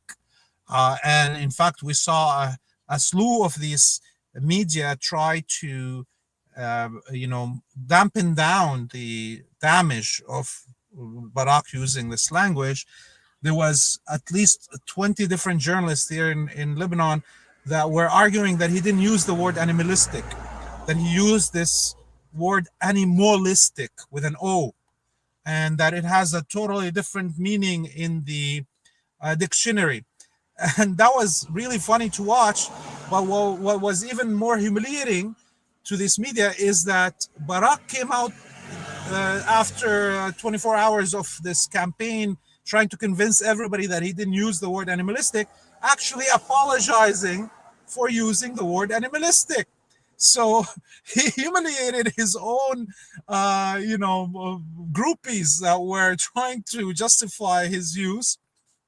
Another thing that happened since then is yesterday Barak gave an interview to Israeli media, and in this interview he said that Israel currently doesn't acknowledge the Sykes-Picot borders, and will be acting as it wishes anywhere in the region. Will not care about the existence of other governments or armies or what have you. So this is the second or third time that Barak speaks about Sykes-Picot as something that doesn't exist. It is mind-boggling because most of the people in the region here have fought for unification and against Sykes-Picot for 80 years, if not more, and were killed and hunted by the West. Anyone that tried to erase the Sykes-Picot borders, and now it is Israel. That's one that wants to erase those Sykes-Picot borders and to have a greater Israel project, and it's the United States that supports that. So we're living in a really weird time of history, but Barak is one of those indicators of how weird the world is now. Yeah, they're saying it openly. They're not hiding the ball. They're talking about this greater Israel thing. They're feeling themselves at this point. I'm thinking that they can effectively pull this off. What do you make of Iran? So Iran, God, man, Iran is so weird to me. So Iran went to the European leaders, vassal states of the United States, the same people who condemned them when they were attacked by Israel. And ostensibly the same people were passing over information in order to get the Iranian scientists killed. They go to them to try to prevent, I guess, them from putting in snapback sanctions associated with the JCPOA. Now, this is the JCPOA that Iran stuck with for a year after the United States pulled out, and that the European leaders didn't live up to fulfilling their commitments to. But nevertheless, snapback sanctions. Iran immediately puts in legislation to try to pull out of the the Nuclear Proliferation Treaty, effectively saying this is going to be null and void if this is what you guys are going to do. Do you think that something is effectively brewing? Because Russia has pulled out of its ambassadors from their embassy. The United States has pulled, I guess, from my understanding, troops from their Iraqi base. And so there's this belief that something is brewing that these countries are aware of, and they're maneuvering in order to kind of, I guess, get ahead of. I mean, Russia's apparently working with Iranians to beef up their air defense and repair their air defense. And of course, the U.S. has been arming Israel hand and fist, sending THAAD missiles to the region. So obviously, Israel is preparing for something. Give me your take on this. The war that happened, that 12-day war, didn't conclude this battle. There was no satisfying conclusion to either the Americans or the Israelis or the Iranians, for that matter. And so it was clear from the beginnings, the end of that 12-day war, that there will be a second round. The Iranians are right now the only state in the region that still is 100% anti-Zionist, anti-imperialist, and sovereigntist, and has the weapons and the military to fight back. So clearly, the Zionists will not leave them, with this power and capabilities, if they want to create a greater Israel. They will be in their way. Similar to what we see here with the attempt to disarm Hezbollah, because Hezbollah's existence is the only thing that's keeping Lebanon a country that is not occupied fully. So, all these pressures that are mounting on Iran are indications that we are going to return to some kind of hostilities. I don't know when, where. Is it going to be Lebanon that's going to be attacked before, or and Hezbollah and or Iran? It's not clear which one will come first. But part of all this media and diplomatic, brouhaha and that is happening is to distract Iran itself, have its state institutions get engulfed in this fight over the nuclear deal and the possibility of return of sanctions. So now you have the foreign affairs of Iran being embroiled in this battle, while the state needs to be concentrating on actual facts on the ground of how is it going to be able to defend itself if a new war happens. I don't know how far Russia is involved in the restructuring of the air defenses of Iran. I don't know how much Iran wants Russia involved in that. Those are all questions I don't have answers for. But it's very clear that we will return to hostilities somehow. Not when. The issue is not when, but it's it's not that it's not going to happen, or if it's going to happen. It's just a question of when. When. I'm curious whether Hezbollah will get involved in that, because my rationale for it is that for all intents and purposes, what trash human excrement Tom Barrett is there to do is to create political chaos by trying to get and put pressure on the government, working in coordination with Israel, by the way, to disarm Hezbollah, which is not going to happen, which means you're only going to end up with political chaos. This is why Israel is continuously doing attacks. This is also while trying to get Wahhabists to also attack. So it's like all of these pincers are trying to press down on Lebanon at one time while political chaos is taking place. Hezbollah will be well within its right, if Israel does indeed attack Iran, to get involved while Iran responds. Do you see that happening effectively, this kind of reorganization or this re-upping of the resistance attacking in tandem with one another as opposed to these kind of disparate actions? Look, if we look at the 12-day war with Iran, we will realize that Hezbollah didn't get involved at that time. And that would have been something that if somebody told me before the 12-day war, I wouldn't have believed it. And everybody expected Hezbollah to have gotten involved. And so if that's an indication, most probably Hezbollah will not get involved if Iran is attacked again. That's one thing. The other thing is that the Iranian government and the head of the strategic council of Iran that was here, Araghchi, last week, when the pressures mounted on disarming Hezbollah, I think the message that he brought to the Lebanese government is that Hezbollah will not instigate a war with Israel now, and that's a guarantee that Iran is putting forward, as long as the Lebanese government and the Americans and Israel do not attack Hezbollah or try to disarm it.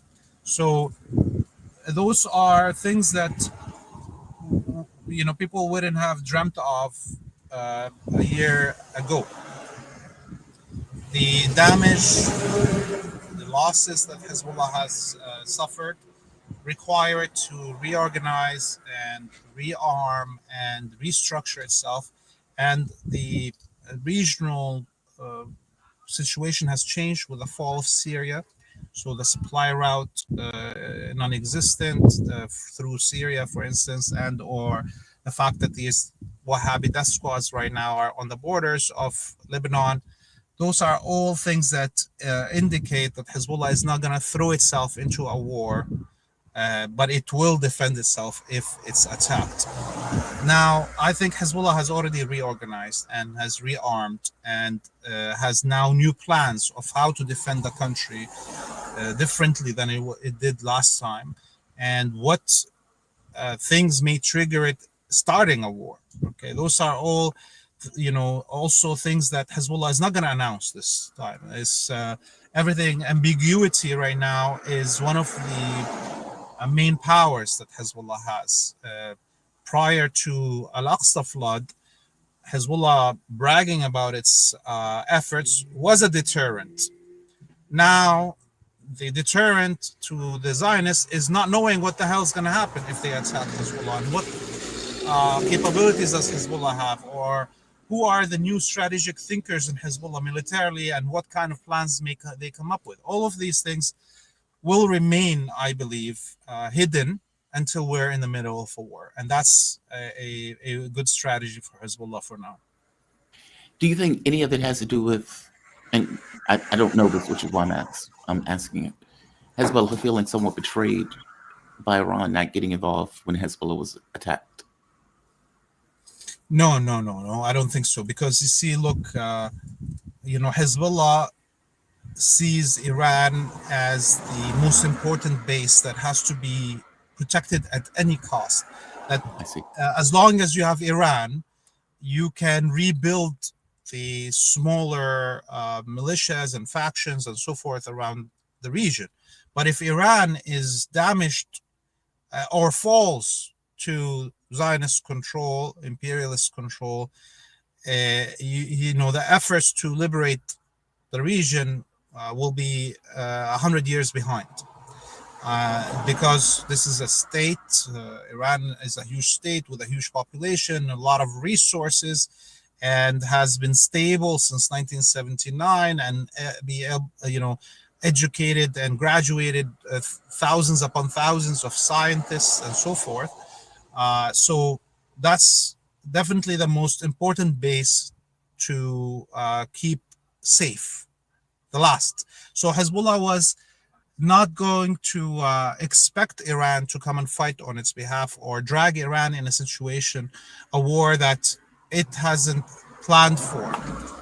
But having said this, I don't know really how Hezbollah will respond the next time Iran is attacked, if there is other plans. Again, this is all part of this ambiguity, which is strategic at this moment. So, but if we just judge it on the last 2 years, we can see that both Iran and Hezbollah didn't get involved in the wars when they were the target. The other was the target, and that's something that they probably already planned.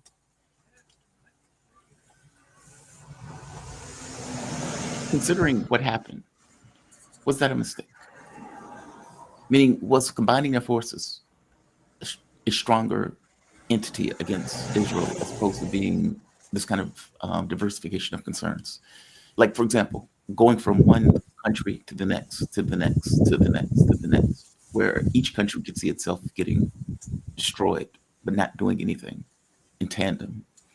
And I don't know the answer to this, because there could be other reasons that are taking place. So this is not me criticizing. I'm asking just as a question. If all of the Hezbollah, Iran, Hamas, all of these factions attacked Israel at once, would that have been a stronger option, considering what Israel has been doing, effectively isolating, destroying, and moving on to the next? Look, October 8th, I would have said yes, they should have all jumped together on board and had a regional battle and end Israel. But those were emotions speaking. If we look right now on the reality is that the West today, 2 years into a broadcasted Holocaust, are justifying this Holocaust, are arming this Holocaust, are giving it diplomatic and legal protection, are stripping their own citizens of rights to continue supporting this Holocaust. They're jailing thousands upon thousands of people. They're beating women and children and youth in the streets of Berlin and New York and London on a daily basis. Thousands of people are already jailed in Germany and the UK and so forth. And this is 2 years into a Holocaust, right? So imagine on October 8th or October 7th, if the combined forces of the Axis of Resistance attacked the Zionist colony. I personally believe if the Zionist colony didn't use nuclear weapons at that moment, that the West would have used those nuclear weapons on Tehran, on Damascus, on Beirut, on Baghdad, on Sana'a. And they wouldn't have had any qualms with it. And at that point, their own population wouldn't have had any problem with it either. It is only the 2 years of a broadcasted Holocaust that changed the public opinion in the West. Okay? So given those considerations, I think the organizers of October 7th, Al-Aqsa flood, Sinwar and Al-Daif in Gaza, knew that this is what's going to happen, that there will need to be a broadcasted Holocaust, that this broadcasted Holocaust needs to drag on for years in order to, number one, create so much, discontent within Western societies that the security of those states themselves is now in question. The chasm between the public opinion in the UK, in the US, in Canada, and Germany, and that of the actions of their states is so wide right now that there is, possibilities of maybe rebellion. In the US, there could be armed rebellion, okay, at some point. And that in order for us to destroy the Zionist colony without falling into a nuclear war and dragging all of the world into it and ending humanity, as the Armageddonists within the Zionists and the Christian Zionists and the Jewish Zionists want to bring Armageddon. They would love to have a chance to start nuking Earth and bring, the end of times. So without doing that, the only way we can do this is to drag it as long as it's possible. The human cost will be large on the indigenous people in the region, but it will be less costly than a nuclear Holocaust. It's dark. That is dark. I understand your point. I understand. Because you're right. It's in the United States today, the overwhelming majority of the people who are looking at it thinks Israel is out of its mind and under no circumstances support what Israel is doing. That is the first time that I'm aware of a poll coming out like that with that stat. And as you point out, in Japan, Australia, all of these countries, you have people who are looking at this mortified, even to the point where the governments feel like they're forced to, pretend to care. Pretending at the very least gets across that they feel like there's too much public pressure on them to pretend. So I do get your point. Wow. Last question, I suppose, what time is it? If there is an exchange between Israel and Iran, where do you think it goes this time? How far does Iran push? Because last time Iran pulled their punches once again. Yes, they did a lot of damage, but all things being equal, they were willing to say, okay, if you stop, we'll stop. Whereas many of us were like, why are you stopping? They're obviously out of air defense. You obviously have an advantage to press. But maybe not. Who knows? We don't have access to what Iran has in their stores. I guess my thing is, where do you think it goes this time around? Israel, from my understanding, they've deported like 1,000 or more people, talking about Iran, of spies. So they're trying to go after the spy network that was able to damage air defense and damage many of the ability to respond. Give me your take on that. Do you think Iran pulls its punches? Do you think Iran goes for the liberation of Gaza at this point? Where do you think they go if this does indeed turn into an exchange? Yes, I think definitely it will be a different kind of war, and it will be a longer battle than the 12 days. I don't think the battle will stop the way it did last time. The situation is changing for the Zionists themselves also. They are overstretched, exhausted. Their forces in Gaza trying to occupy the Gaza city, and the U.S. and the whole Western NATO military-industrial complex is stretched to this max. The U.S. Keeps on calming down the situation here, and then raising the stakes in Ukraine, and then calming it in Ukraine and raising it here.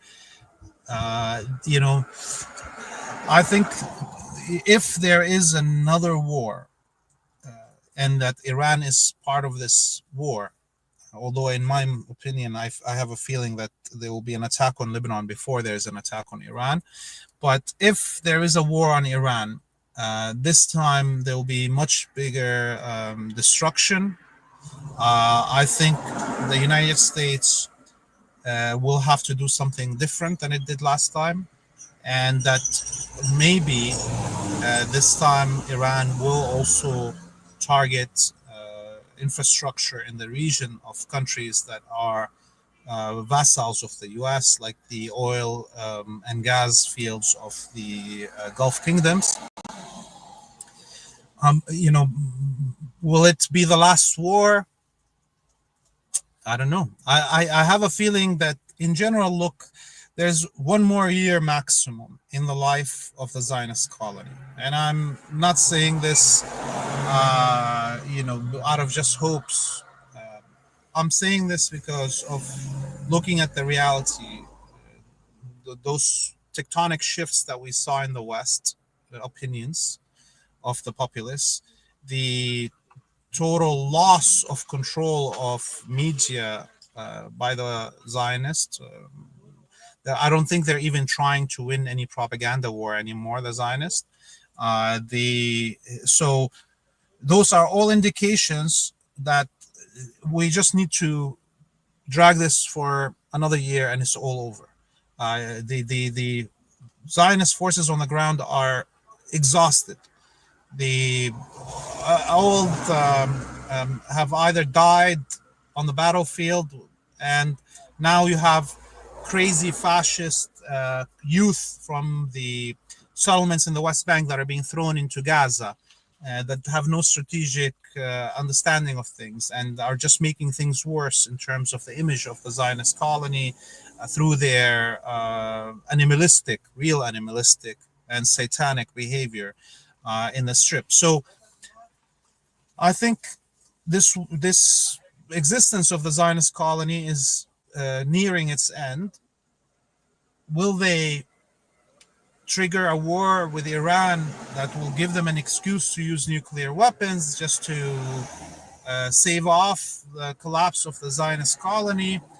Will that actually save off the collapse of the Zionist colony, or will it trigger other parties on the planet to fire nuclear weapons on them, like Pakistan or North Korea or Belarus?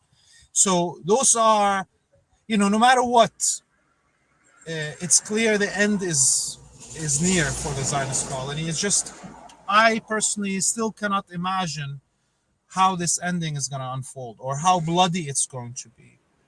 But it is going to be bloody. I'm sorry, permit me one more question. Could you bring up a really good point? They know they're going to get hit. Meaning, the fact that Israel had a war of 12 days, even if they think they won, they fully understand that the toll that they took was unimaginable from their point of view. They had no idea that Iran was as strong as it was. So them going into a second war means they're going into it knowing full well that the damage that was done in the previous war hasn't been repaired, and that Iran has capabilities to hit them. Like, Iran wasn't even using his best missiles, apparently. What do you think is in their minds? I know I have the saying, racist people don't see the world clearly, but this seems on some level suicide if they're going to do this. They're a country of 8 million. Iran could hit every square inch of Israel. They have to know that. And the air defense was like a knife through butter. What do you think is on Israel's mind that they're trying to accomplish with this? Because obviously, I don't think they can win. Yes, they definitely supremacy in being stuck in the bunker for now almost 2 years, and having this seeing they are seeing the social media that me and you are looking at, and seeing how the whole world hates them now. Only wackos like Israel right now. This is entrenching them in their position deeper and deeper, and they always were in a bubble of colonial mentality, but now this is like an iron bubble. Not even thoughts from other colonialist societies are reaching them. So I don't think they can make rational decisions in that manner. Actually, the messianic Armageddon rhetoric that is now normalized in Israeli media, from the top prime minister mouth to the smallest soldier on the ground, that are using this messianic and Armageddonist language. I think in their mind, even if the world ends, they are still, going to be supreme, that they are the chosen people, and they'll be lifted to heaven, and all of us will be killed. You see what I mean? So because of this, no matter what option they have in front of them, they think it's the greatest option, even if it means burning the whole world. Like, why would they be bringing the red heifer, trying to genetically modify a red heifer, if this was a sane society, right? Yeah. It's clear that they actually believe they are bringing the end of the world, and they don't fear it. They want the end of the world. Even God needs a hand, apparently, genetically modifying a red heifer. Laith, you have my deepest appreciation, man. Please be safe to the degree that you can. I know it's a dangerous area, but please be safe. Laith Marouf, just for the audience, Laith Marouf is an award-winning multimedia policy producer and policy law consultant focused on issues of liberation and decolonization from indigenous nations to Arab peoples, and building broadcasting capabilities for misrepresented and underrepresented communities around the world. You can follow Laith on Twitter at Free Palestine TV, and you can find him on YouTube. On the internet at freepalestine.video. You're awesome, Laith. Thank you for this, man. Thank you very much, Jamal. See you soon, and happy birthday once more. And the birthday is Sunday, but thank you. I appreciate that. You have a good All right, one, so that was somebody spread rumors there, and it wasn't me. Okay. No, that was Alex. It was like a pre-birthday. No, but it's okay. I'll take it for Sunday. Thank you, man. You be safe, okay? Right. Bye-bye. Thank you. All right. We are going to go from one damn good guest to another damn good guest. Man himself, John Kiriakou. Hey there. How you doing, man? You doing okay? I'm very well, thanks. How are you? I'm doing fine. I'm doing okay. John Kiriakou, he's a former CIA officer, author, speaker. His books include The CIA Insider's Guide to Iran and The Reluctant Spy. You can also find John on his show. John, what is the name of that show? Because you got two. I have one with Ted Rawl called Deep Program, and the other one I do, it's more of a long form interview format called Deep Focus, both on YouTube and Rumble. You also are traveling to give speeches. Yeah, I'm in a hiatus right now, and we're going to start right back up in the Western United States in December. Okay, very cool, very cool. John, thank you for joining me. I've started a new tack of trying to write down questions, because the problem is, like, I usually like to have a conversation with my guests, and usually the questions are a guide just in case there's a lull or something like that, but when you're trying to name a video, it is very difficult to name a video. I struggle. I spend hours trying to name videos, and always feel unfulfilled at the end of the process. So I'm trying to name it in advance, but that's inside baseball. That's too much information. I'm curious on something. I think you made the point. Well, let me just ask the question. What is the CIA doing in Ukraine? Well, by all accounts, the CIA is doing everything in Ukraine. I'll admit to you that I've been out of the CIA for quite some time now, but I'm still in touch with people in those circles, and they say that the CIA is effectively running the Ukrainian intelligence service, not just advising, but either approving or disproving of operations. They're in charge of training, both in Ukraine and bringing Ukrainian intelligence officers back to the United States to train them here. So keep in mind that the CIA is not a policy agency. It's a policy support agency. And Right. so they serve at the pleasure of the president. And until the president says, we're leaving Ukraine, their job is to provide everything they can possibly provide. And that's where they are right now. So they are still the president's men. Oh yeah, And the reason- without any question. And we saw that. I don't want to get off the topic without you leading me there, but that's why we saw last week 37 intelligence officers fired. There are no civil service protections at the CIA because the CIA serves at the pleasure of the president, and so they do literally what the president tells them to do. So when people say stuff like Trump could do X or Y, but the CIA as a monolith or as an organization doesn't want that. That's different in that they can slow roll a president and just ignore him, but they're always at risk then of being fired.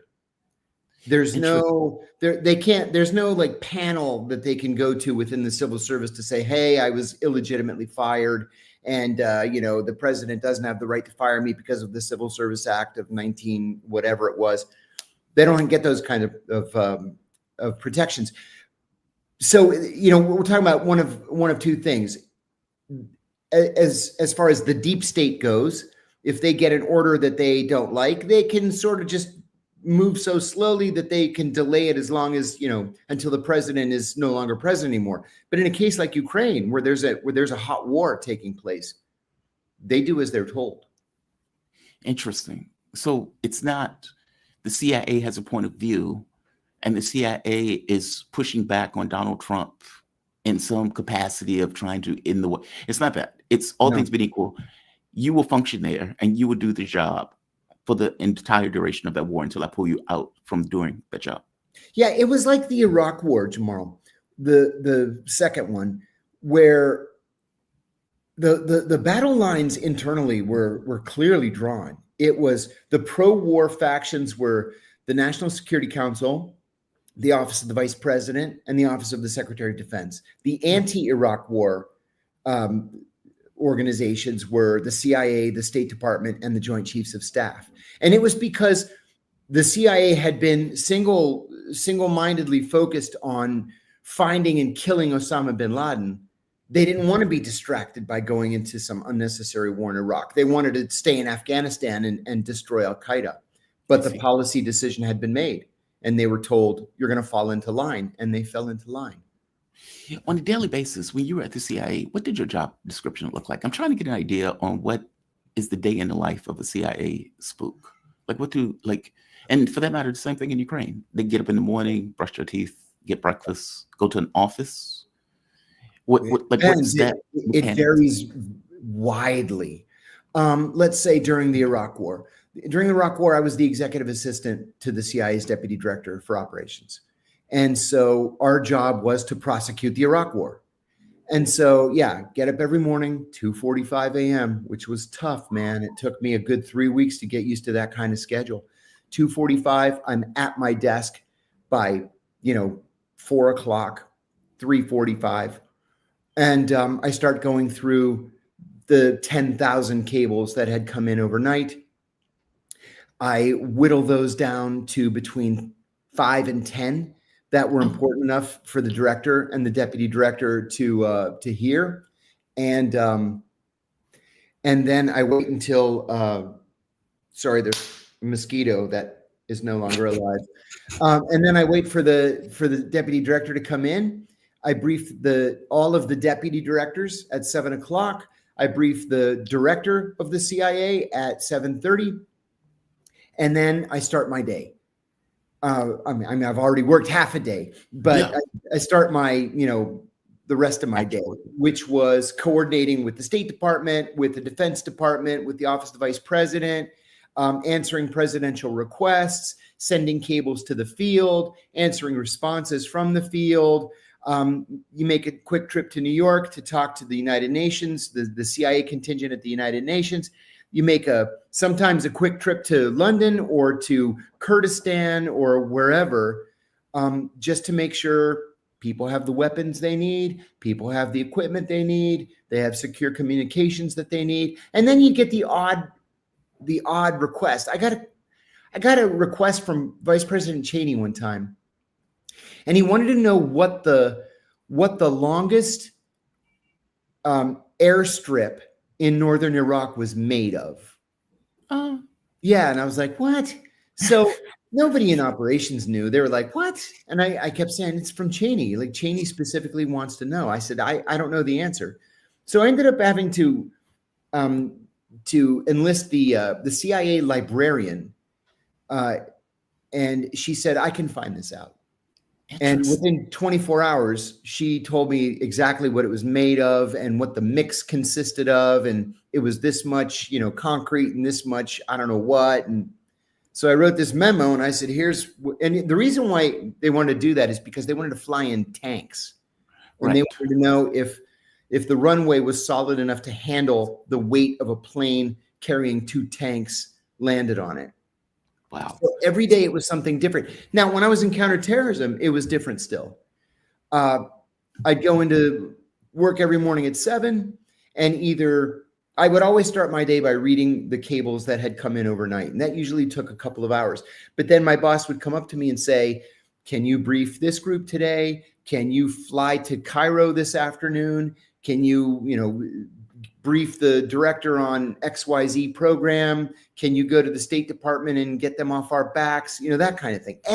This is what I love the most about the CIA, is that every single day was something completely different from the day before.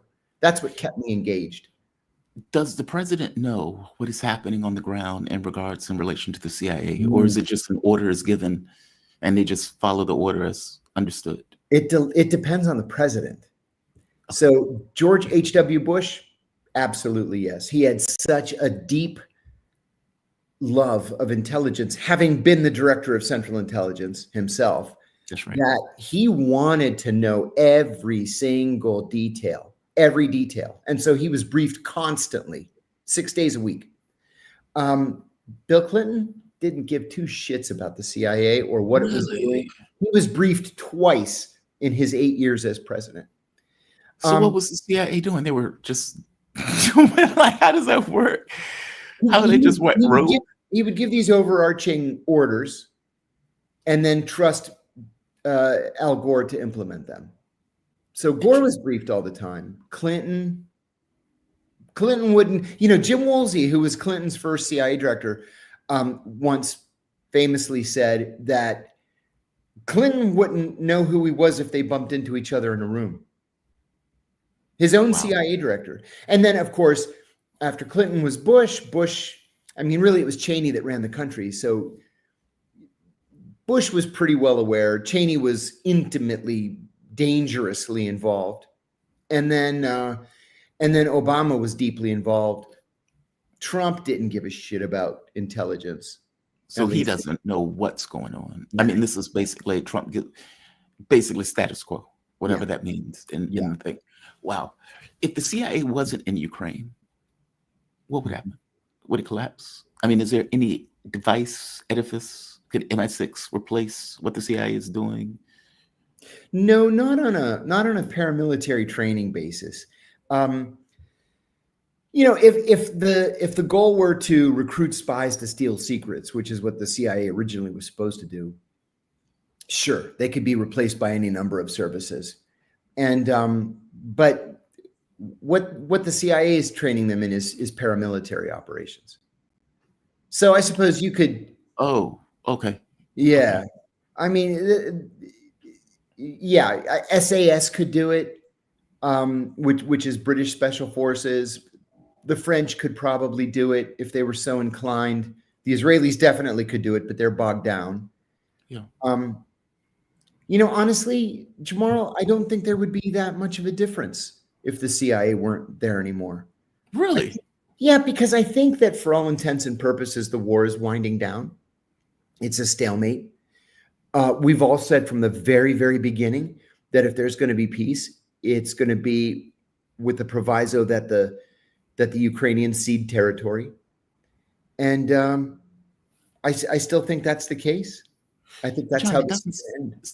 I'm sorry to interrupt. It doesn't seem like a stalemate. I mean, the Russians are making severe advances, and I mean, if you look at the battle map, I watch the battle map daily, and the channels that effectively go over what is taking place in the movements, even the Ukrainian channels, are freaking out because there seems to be a flanking operation over Slaviansk, Kramatorsk, what is it, Konstantinivka.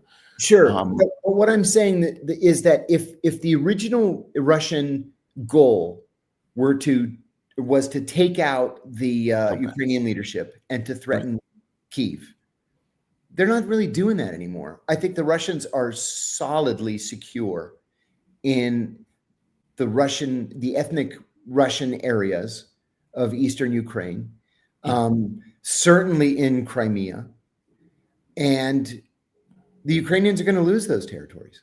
yes. They just have to accept it. If there's going to be peace, they're going to have to cede this stuff to the Russians. But there's the rub.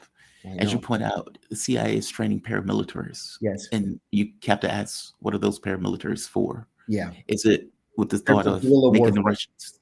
Yeah, it's Exactly. like the Grey Wolves. It's for guerrilla warfare. Exactly. Making the Russians Like in choke retreat. Yeah, exactly. on Ukraine and then effectively using guerrilla war Yes. in order to bog them down for like a decade. That's what it seems like. I think that's Because- exactly what the point is. Yes. Because otherwise, I don't know what the Europeans are doing. They seem. Why doesn't Trump walk? Doesn't he know that, or does he get that? There was a quote that came out from the Atlantic, and it says, "In recent days, Trump has privately complained that his high-profile diplomacy has produced no results."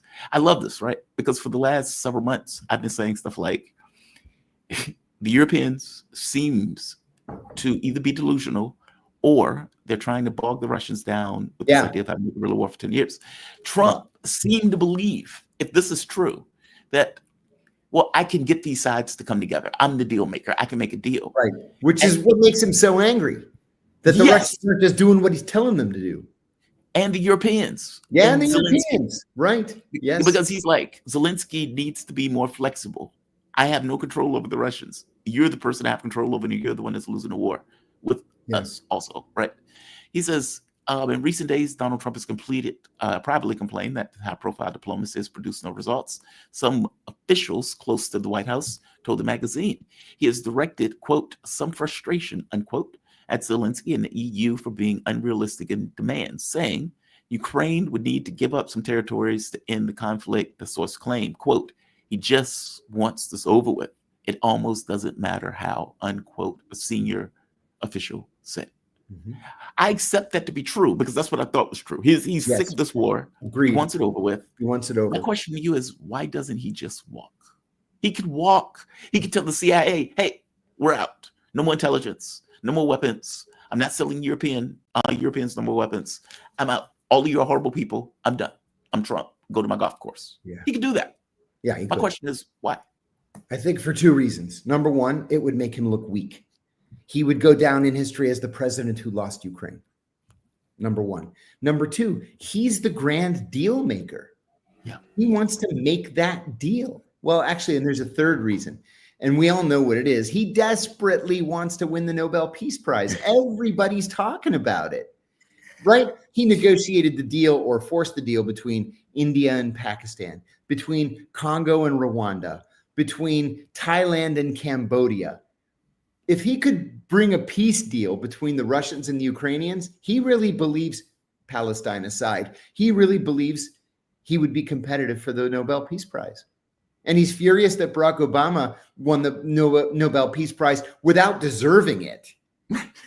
Right. So he wants to prove that he's a better president at bringing that big peace deal. Yeah, I mean, but I don't think what he fully gets is the Russians are going to keep going. They're not going to stop. Yeah, I think he underestimated Russian resolve. But I guess my point is Ukraine is either going to collapse or he's going to get a deal. And if the Europeans are just going to be obstinate because their plan is a guerrilla war later on, backed by the CIA's training of guerrillas, then ultimately it will fail. And it will fail in his watch either way. Yeah. So whether he walks and gets blamed or whether he stays and it fails, he's still going to get blamed for it. That's why he needs a deal where both sides agree to lay down their arms, right? And I think that he's particularly upset because he really believed that if he could talk the Ukrainians into just giving up the territory, whether they like it or not, the Russians would say, "Thank you, President Trump. That deal we'll take." And that's not at all what happened. Yeah. I think that's why he was so frustrated coming out of Anchorage.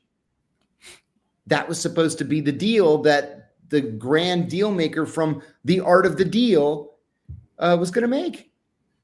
But the And Europeans said, no, not good enough. Yeah, but Zelensky was never going to accept that either, though. But Neither would Zelensky Putin. could be forced to accept it, and Putin can't be forced to accept anything. Agreed. I do agree with you on that. Providing Zelensky doesn't go rogue and go hugging the Europeans. Like, see, because from my point of view, the power that Trump has at his disposal is walking. And as you point out, he doesn't want to do that. No. And it seems like the Europeans know. It's almost like if I had a nuclear bomb. Yeah. And I'm like, hey, don't make me use my nuke. But you know I'm not using my nuke. Of course. Which is And so it's like, yeah, it's that. Yeah. Yeah. I saw an interview that you did where you pointed out that the CIA doesn't trust Mossad. Is that true? At all. Why? Oh my God. They seem to be they're the most moral spy service in the world, John. Oh yeah. They follow all the rules of international law. Yeah. No, forgive my language, Jamal, but the CIA hates Mossad because they're all dicks. You know, cooperating on intelligence is one thing. A political decision was made many years ago at the start of the Nixon administration that we're gonna help the Israelis in any way possible. We guarantee Israeli security. Okay. But be that as it may, the Israelis continue to spy on the United States, actively recruiting American citizens to steal defense secrets for them. Right. And they're just dicks in the way they treat CIA officers. That's really give me an example. I need an example. Yeah, I'll give you the same example I mentioned on these other podcasts. I had two friends. We all sat together at the CIA. And in 1993, all three of us went into Arabic training. I went to Bahrain.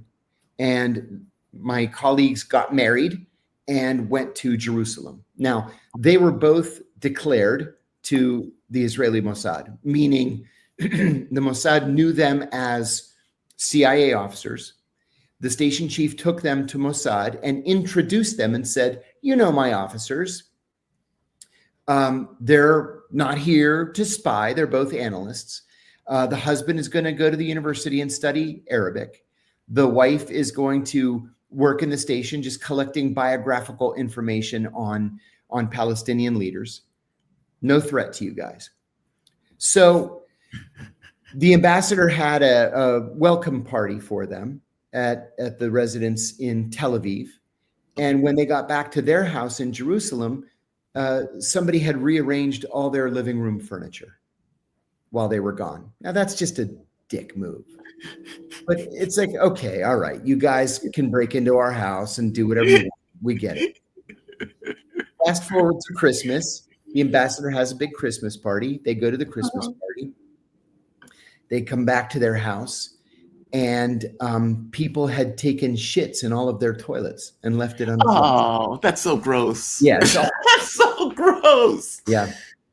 That's just gross. It's awful. And then when they were getting ready to leave, the ambassador had a farewell party for them. And when they got back to their house, the dog was under the dining room table and it was whimpering because someone had cut off its tail and wrapped the stump in gauze and medical tape.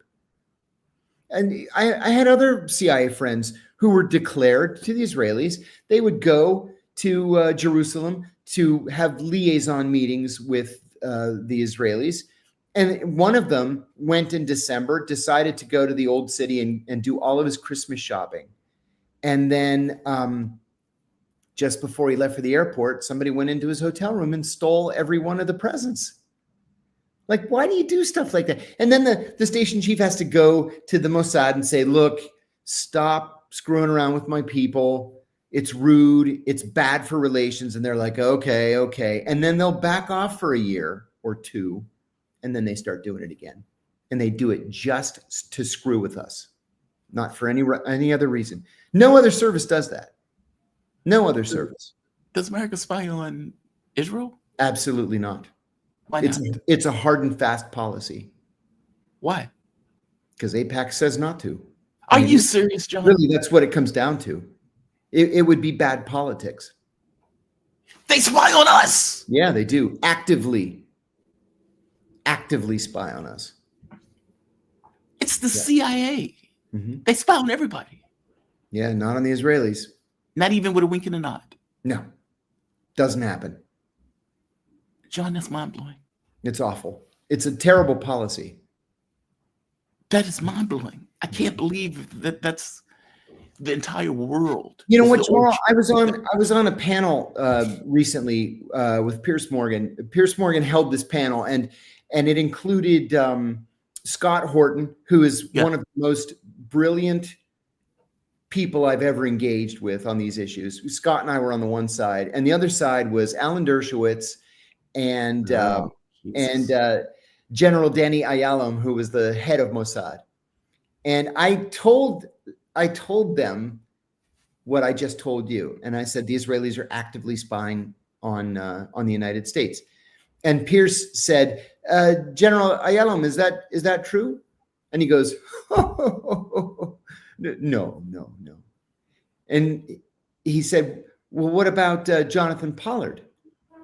And the general says, well, when Pollard got caught, that's when the prime minister ordered us to stop spying on the United States. That was 1985.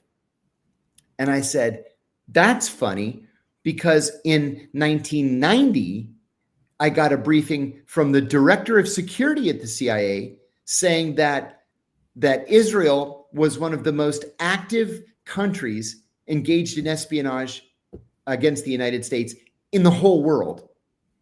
And Pierce says, General, is that true? And he just goes, no comment. It's rational. I mean, they need to know where the U.S.'s head is, right? I mean, but I'm saying it sucks. I can't believe that CIA has done this. Even, wow, that's amazing to me. And let me add one thing about Pollard, too. Pollard, by the way, is running for the Knesset right now as an independent. He announced his candidate. We don't know when the election is going to be, but he said in the next election he's running for the Israeli Knesset as an independent. But Pollard gave the Israelis top secret military and targeting information that we had collected against the Soviet Union. He gave it to the Israelis. The Israelis then gave it to the Soviets in exchange for a couple of plane loads of Russian Jews. And then the Soviets used it to shut down our sources. Are you serious? This was this is what the courts call grave damage to the national security. So it got those people killed in the Soviet Union. Yeah, people were executed for that.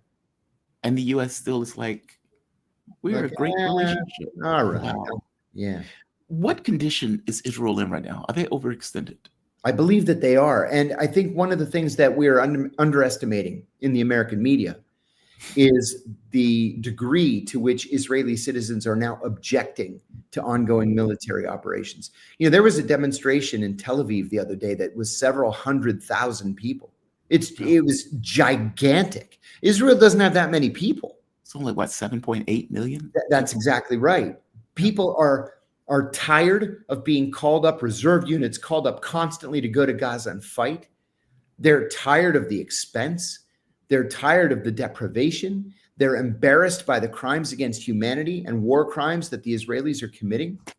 And they want an end to this thing. Now, I will admit to you, unfortunately, that that's still a minority view in Israel. but it's growing.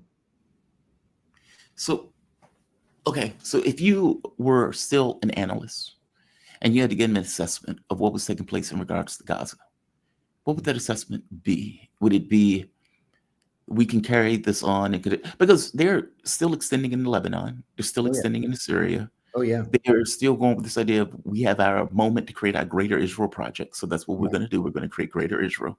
Like that still seems to be the mindset of the government, with the thinking that when all of this is over, when all of these people are murdered or kicked out, when we've taken all of this territory, the country will, be something different, something new, and everybody will forgive what has taken place.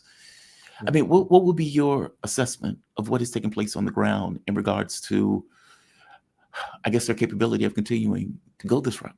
I think that the Israeli government really believes that it can expel every Palestinian, starting in Gaza. And once Gaza is pacified, they can move, the Israelis can move to the West Bank, where these operations are still ongoing, in places like Jenin, right outside of Bethlehem. I think they really believe in the concept of a greater Israel, even if it takes another 100 years or 200 years. I think they really believe that they can expel every single Palestinian and take all the land, because they know there's not going to be pushback from the United States. They don't care about what any other country says. But I think that they really believe that there won't be pushback from the United States, and they're going to continue on with this policy. Speaking of that, and what time is it? Okay, we have a few minutes, a couple of minutes. Russia has moved its ambassadors out of the embassy. Mm-hmm. The United States has moved troops out of Iran, out of Iraq. Mm-hmm. Effectively, seemingly, something is in the air. Like these countries seemingly know something. Now, Israel does have a relationship with both. It's very possible that they gave full warning to both. Yeah. I haven't seen battleships move into the area. That's the key. That's the key. That was one of the lessons, the most important lessons I learned at the CIA, is if you want to know if there's going to be a real war, not just little pinprick strikes one at the other, a real war, watch naval moves. And when I say naval moves, I mean carrier battle groups. And you're right. We're not moving carrier battle groups, not yet anyway. I mean, there are 3 that are in the region. But we prosecuted the first Gulf War, for example, with 6 carrier battle groups. We had 3 or 4 carrier battle groups for the second Iraq War. And right now, we're not really moving anything anywhere. They're just normal maneuvers. One is in the Arabian Sea, and then it's replaced by another one that's coming from the Pacific, and the one that was in the Arabian Sea is going back to San Diego. So if we were preparing for an honest-to-God hot war, we would be moving large numbers of warships to the region, and we're not doing that yet. Then why is the U.S. pulling out troops from Iraq? I mean, it seems like Israel is preparing for a war. Or it could be a couple of things. It could be a result of talks with the Iraqis, because we have been in these ongoing talks with the Iraqis for a number of years now to draw down our troop numbers. Yes. Or it could be just regular scheduled turnover. Okay. I mean, but the Russian embassy thing also is a little weird. Yeah. And both of these things happening simultaneously. And THAAD missiles effectively being added to Israel's arsenal. They've been getting loads hand over fist. Yeah. It seems like they're preparing to strike Iran. Well, Trita Parsi certainly thinks so. Trita Parsi wrote a Substack 2.5 weeks ago, predicting that Israel would attack Iran again before the end of the month. Trita Parsi, of course, at the,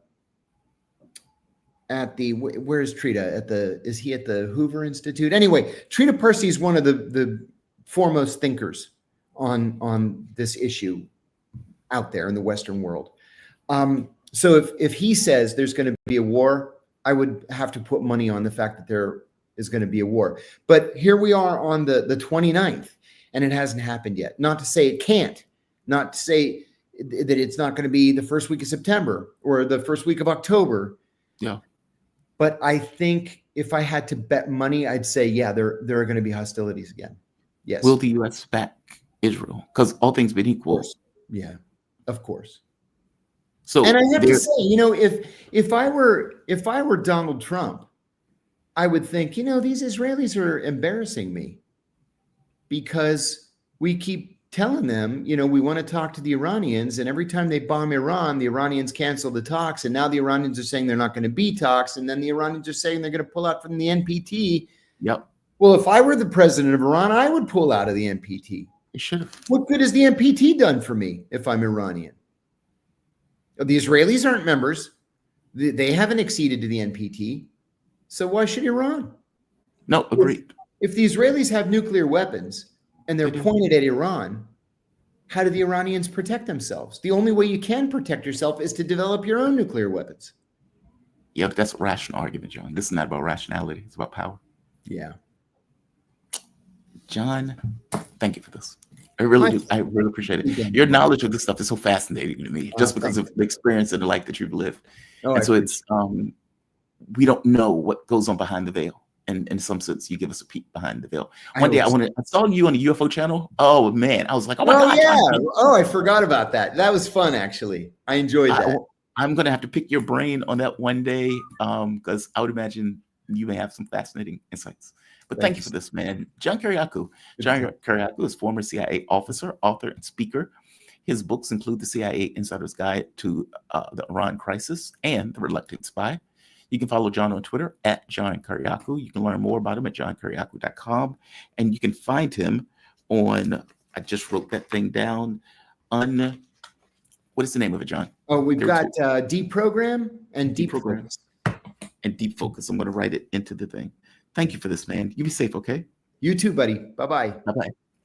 All right. John Kiriakou, always enjoy those conversations. And we have an add-on for today, the man himself, the man of controversy, Dimitri Garrett. I was shocked as shit, Dimitri. I got to be honest with you, man. I hadn't, KJ came in hot. And I didn't know, it was kind of like, whoa, okay, let's hear, let's hear it. Because he was dropping F-bombs and all. I don't know if you had a chance to watch the video. I hope you did, just to get some kind of context on what was going on. He took, and just for the audience, KJ took issue with two main points. One, that the United Nations Charter required nations to get active and involved. And as opposed to going through kind of legal loopholes before you get to the point and having some level of consensus before getting involved. And two, well, what was the second one? Oh, that people should look at what they can do as opposed to looking at what states can do, especially when it's Western states that are the main sponsor of this particular conflict. And to be fair, he went after you working at Goldman Sachs and being proud of it, which I'm far more dodgy about. And I had a conversation with him about it. Give me, I guess, start wherever you want to start. But go for it. I'll leave it up to you. Give a response. I think it's only fair. Yeah, I've got limited time because I'm in a rental car at the airport in Cyprus, and I got to get on a flight. So I actually listened to this for the first time on the way to the airport. I did listen to it. Okay. And the reason why I listened to it, Jamal, was because before you kindly reached out to me, and thank you for the courtesy, the professional courtesy of doing that. I was actually getting a lot of feedback from people who watched this. I had no idea. I don't even know who this dude is. I mean, I think I may have seen him briefly on a few other programs. I don't want to diss the guy. Maybe he's a good guy. And as I pointed out to both of you, I'm sure he is, but he's smoking dope on this particular issue. He may know a lot of stuff about other stuff, but he's smoking dope, and I'm going to explain why. But before I get there, I just want to say that the way this came to my attention is the people who watched him come after me right after I appeared on your show last time were irate, and they were telling me this guy was talking shit about you and you got to say something. So I was intending to reach out to you, but I'm on this trip to Cyprus to cover what Israel is doing here and its backers are doing here, and I just didn't have time. So I did it on the way. And the first thing I want to note, I could start in any number of places because there's so much to say, is that as you said, he comes out with guns a-blazing, and I don't think you actually intended to talk to him about what I had said to you. It's not the impression I had. He No, we were supposed wanted, to talk he about went, yeah, Africa. he Yeah. went out of his way, and the first thing he says coming out of the gate is, "Now I know your program, Jamal, is all about critical thinking, and it is about critical thinking. But the implication is that the guy who you just had on is not engaging in critical thinking." So he was right out of the gate. He was being ad hominem, and then he says later on, "Oh, I don't want to be ad hominem," and he immediately launches into a second ad hominem attack, which is about this nonsense. Now, to be fair to him, he didn't say I worked at Goldman Sachs. He said I worked at Sullivan and Cromwell, which is a law firm on Wall Street, which is tied to the hip with Goldman Sachs. So he got that right. But the inference that he drew from it was absurd. Okay, he said on his website, he brags about the fact that he worked at Sullivan and Cromwell, and that a biggest client of his was Goldman Sachs. That's true. I'm not bragging about it. The reason why I mention this, which is work that I did back in the 1990s, okay, over 25 years ago, was because I want people to know that when I condemn the financial industry and Goldman Sachs, as I have done relentlessly for 25 fucking years, 25 years, Jamaro, that they know that I'm talking from a place of knowledge, that I actually experienced this on the inside. It's not because I'm proud of having worked there. In fact, I've said repeatedly until I'm blue in the face that it was a soul-crushing experience. That's the word that I've used. And this guy, this clown, had the audacity to say, when has Lascaris ever condemned Wall Street or Goldman Sachs? Are you kidding me? I've condemned Wall Street and Goldman Sachs thousands of times. Do you know what I call the Canadian Prime Minister? I call him Prime Minister Goldman Sachs. I do this every day. And the reason why I do it is because he started his career at Goldman Sachs, and I use it as a way of mocking him. Does that sound to you like a guy who defends Goldman Sachs? This guy said that I was identified by Canadian Business Magazine as one of the fiercest advocates for shareholder rights. That's true. Do you know why? Because for 20 years after I left Wall Street, I was suing big banks on behalf of shareholders and accusing them of fraud. And I recovered hundreds of millions of dollars on behalf of my clients, along with my colleagues at the firm Siskins, which he claimed was a banking firm. Actually, what Siskins does is it sues banks on behalf of people who claim they've been defrauded. And he said, because I worked at Siskins, that proves that I was pro Wall Street. So let's just, right out of the gate, the guy established he has no idea what he's talking about. He doesn't know me, but he pretended to know me. But to be and fair, that's the part. but That's the part fair, that I'm sorry to interrupt. Just to be fair, as I've had the convo with KJ, he is a decent guy. He's not a clown. KJ is one of the smartest people on Asian affairs. His ire was up, and he was very passionate. Yes, I agree. So fair enough. Can I explain to you what I think happened here? Now, I don't want to do what he did, which is psychoanalyze, but I'm trying to understand why this guy went off. And I think why he went off is because of patriotism. I think, and I understand why people who are from Asia, especially from China, are, very sensitive about, I'm sorry? He's South Korean. Okay, South Korean. But people from Asia are very sensitive about Western imperialism, some of them at least. And I'm sure he's one of them, based on the interview that I saw. And I think that he assumes that I have some kind of a bias against the Chinese government. In fact, let me be very clear, KJ, just so you understand, I have been invited by the Chinese government to go to China on expenses paid trips. I have had meetings with people at the embassy of the Chinese government in Ottawa. And the reason why I have such a good relation, by the way, I haven't accepted the invitation because I don't want to do an expenses paid trip to China so that people say that I'm biased. But the reason why I have a good relationship with the Chinese embassy is that in Canada, I have been a relentless critic of the hostility of the Canadian government towards China. Relentless. There's this obsession in the Canadian government about alleged Chinese interference in the Canadian political process. And I've been out there debunking this, and I've been getting creamed for it day after day. I also was relentlessly criticizing the Canadian government for arresting the CFO of Huawei, whose name is Meng, at the request of the first Trump administration. And I said that this was all a complete fraud and that she had done nothing wrong, and that that Justin Trudeau was proving himself to be a dutiful vassal of Washington by doing this. So the point here is simply that I think this man, this is the best guess that I have. I'm not going to question his intelligence, but I think that he thought that I was somehow being biased against the Chinese government, when in fact, on the whole, I have been very complimentary of the Chinese government. I have one issue right now with the Chinese government, and it's the issue that you and I discussed just before KJ went after me, and that is I don't think the Chinese government is doing enough to bring an end to the genocide in Gaza. As we said in that interview, I'm sure I said this, Jamal, and I'm sure I've said this to you on other occasions, China is far from the most culpable government. By far the most culpable governments are Israel and its Western backers. But I do believe that the Chinese government can do more. And I think that my saying that caused this guy to lose his mind, because frankly, he went nuts. And so let's get to the heart of the issue. The heart of the issue is the Genocide Convention. Okay? This guy said, and by the way, I don't want to sound like this makes me, infallible on questions of law, but I have been practicing law for over 30 years. And I have prosecuted numerous cases involving international law. I am currently prosecuting a case against the Canadian government for violating the Genocide Convention, along with 6 other lawyers, on behalf of 2 Palestinian Canadians who've lost dozens of family members in Gaza. And I'm doing that on a pro bono basis, as I have done all my pro-Palestine work on a pro bono basis. So I do have skin in the game, and I think I have some experience in this matter. Does that make me infallible? No. But is this guy a lawyer? I don't think he's a lawyer. Does the guy have any expertise in international law? As far as I can tell, he doesn't. But let's put that aside. Let's talk about the substance. He said that Article 1 imposes an obligation to punish genocide. No, it actually goes further. It imposes an obligation to prevent and punish genocide. You have to do both.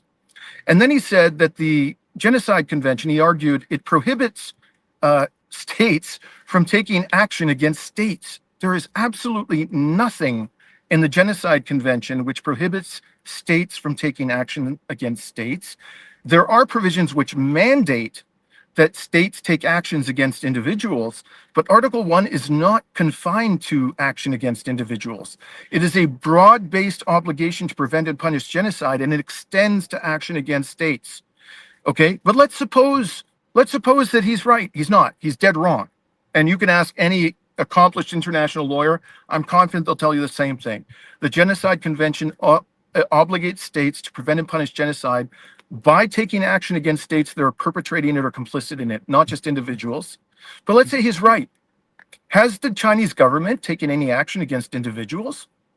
Has it sanctioned Netanyahu? Has it sanctioned Ben Gvir? Has it sanctioned Smotrich? At least Western governments have sanctioned Smotrich and Ben Gvir, some of them.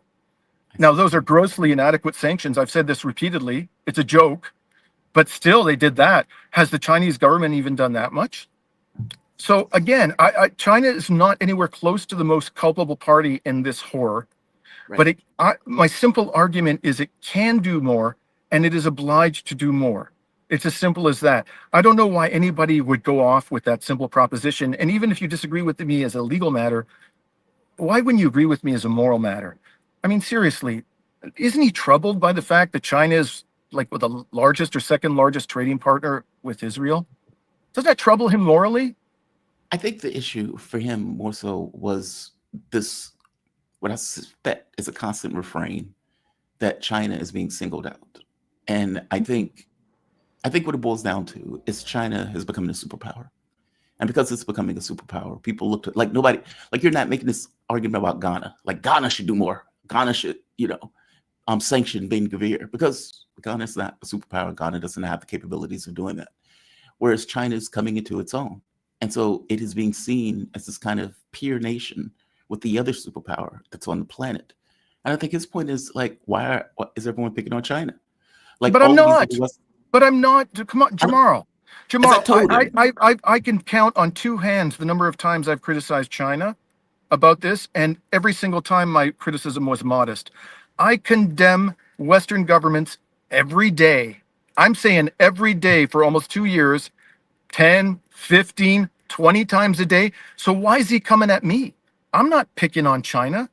By far, the main focus of my criticism has been Western governments, including governments of which countries of which I am a citizen. And this is the point I want to make to our friend KJ. Again, I don't want to make it sound like I'm dissing the guy. I just think on this. He's You guys, I terribly. swear to God, under normal circumstances, you guys would be comrades. You guys would be I'm on the sure we same would. side. I'm sure, and I'm happy to talk to him. Okay, but I think the guy needs to give his sort of like patriotism, sensitivities a chill pill. I go after Western governments and including governments of the countries in which I'm a citizen every day relentlessly.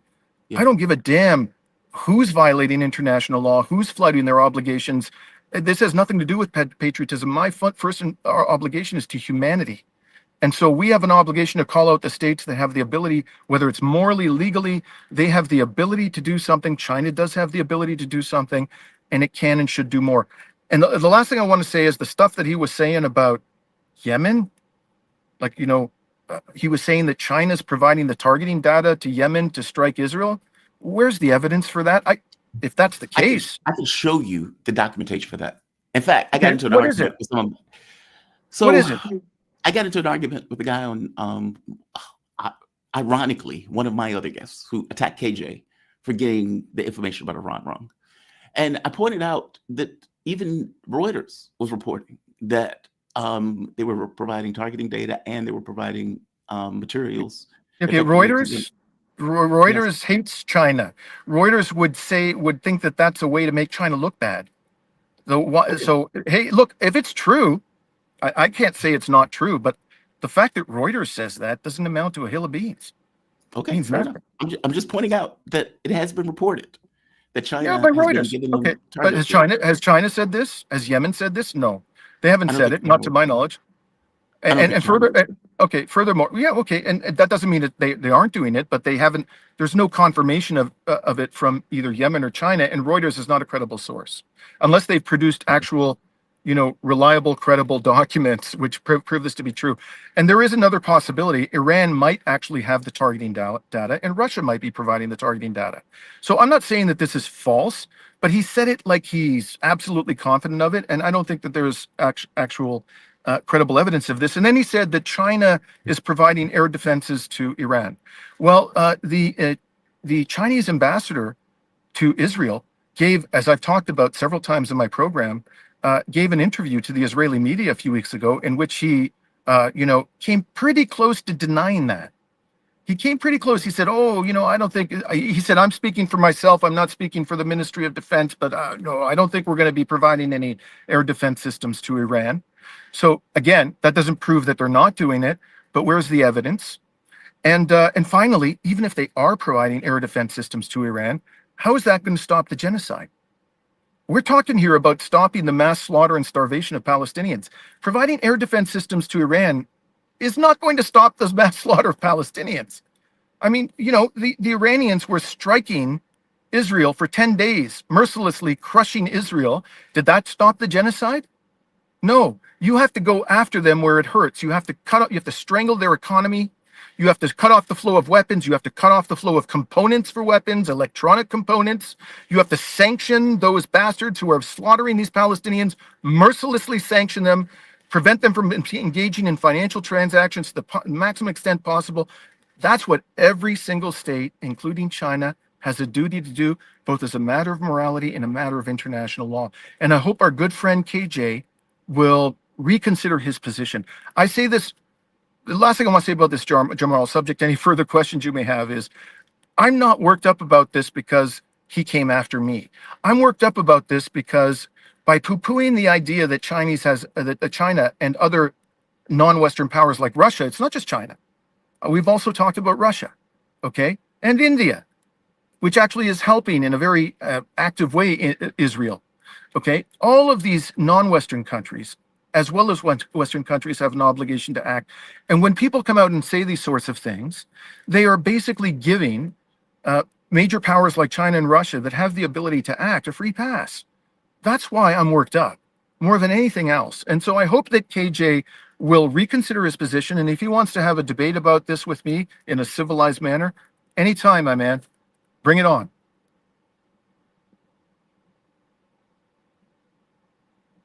I can't hear you, Jamal. You're muted.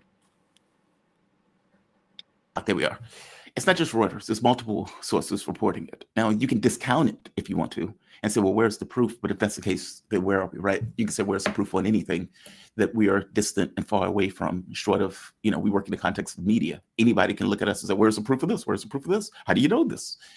So I get your ire. If you don't want to use Reuters, you can use other media outlets that pointed out the Chinese firms, that if China didn't want those firms to do it, wouldn't be doing it. There were warships for China that was literally near Yemen.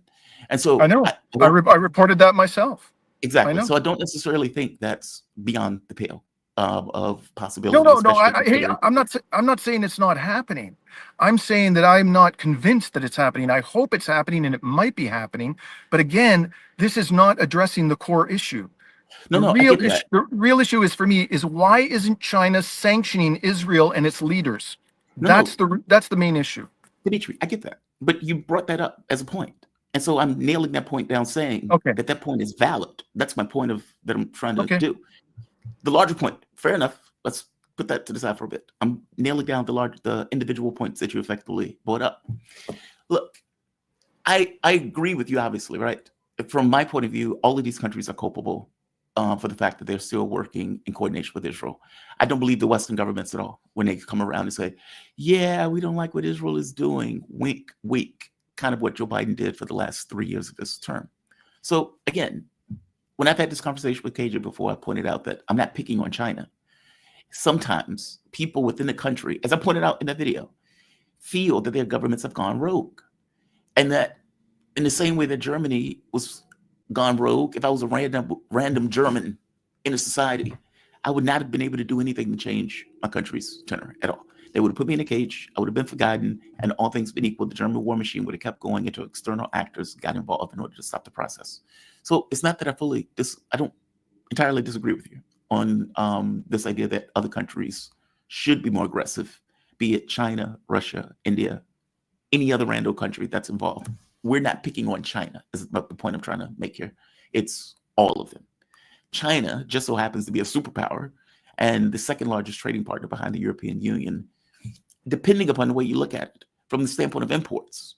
Okay, well, I'm sorry to intervene. You know what I've been doing here in Cyprus for the last 4 days? I've been documenting how the Cypriot government is complicit in the genocide. Is Cyprus a superpower? No. It's a little pipsqueak of a country on a geopolitical level. No offense to my brothers and sisters in Cyprus, but you're not a superpower. And I've spent 4 days of my life here. No one's paid me to do this in order to document the complicity of the Cypriot government. So I'm not picking on superpowers.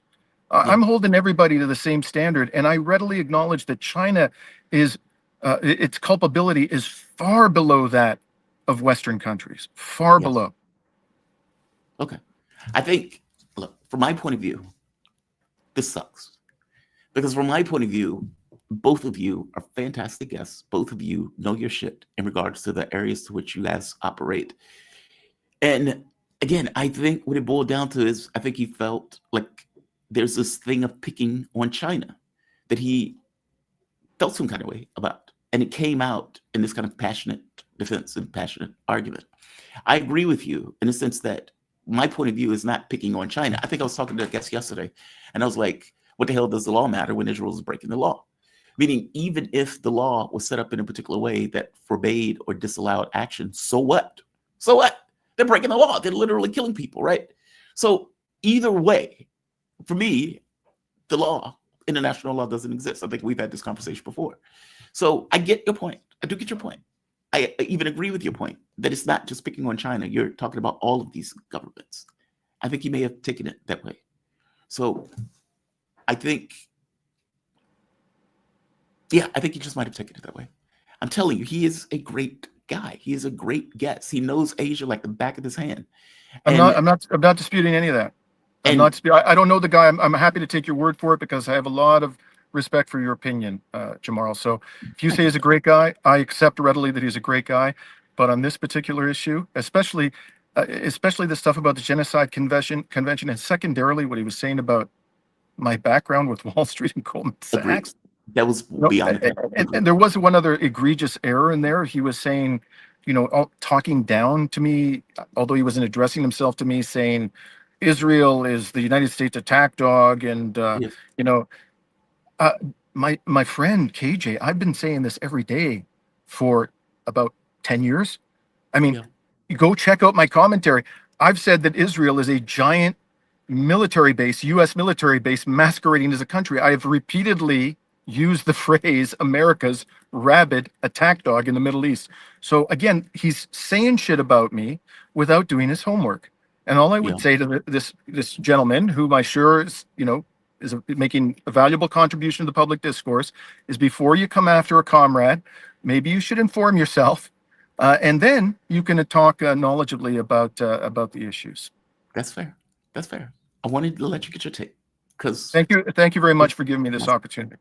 no, and I'm trying to be transparent with both because it's kind of awkward. But all things being equal, yes, under normal circumstances, you two would be on the same page on this one. I think there was a misunderstanding. I'm going to go with that. Yeah, I'm sure he and I agree about probably 90% of shit. So on this particular issue, we had a disagreement. So be it. And you made your case forcefully. Thank you for that. Thank you, Dimitri. You be safe on your trip, man. Okay. You too. Take care, man. You have a good one. Bye-bye. Bye-bye. All right. Everybody made their points. We can put this to bed. We can put this to bed. That is fucking uncomfortable. Because look, I would defend my guests in general, as providing they don't go rogue. Like again, Ritter is a good example. KJ is awesome. I don't know another word for him. He's very knowledgeable. He knows his shit, especially about the Asia region. He felt some kind of way about what I think he interprets as people picking on China. And look, let's be honest. If you were in the United States, you're of Asian origin, and you're looking at polling, and polling is showing stuff like they're calling it the China virus. They are saying that X percentage of the population of the United States dislikes China because of the propaganda that's been seeded into the population. Would you be a little bit reactive in the way that you dealt with that stuff? Maybe. Both made their points. Dimitri is a lawyer. Just like I would defer to KJ on Asia stuff, I guess I have to defer to Dimitri on law stuff.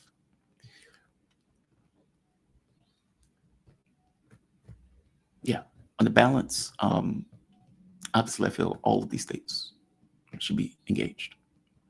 And I think, God, man, this feels like a rerun of the last conversation I had with KJ when we were on air. Where it's like, I'm not picking on China. That's not my objective. That's not my objective under any circumstances. It's just you see an atrocity take place.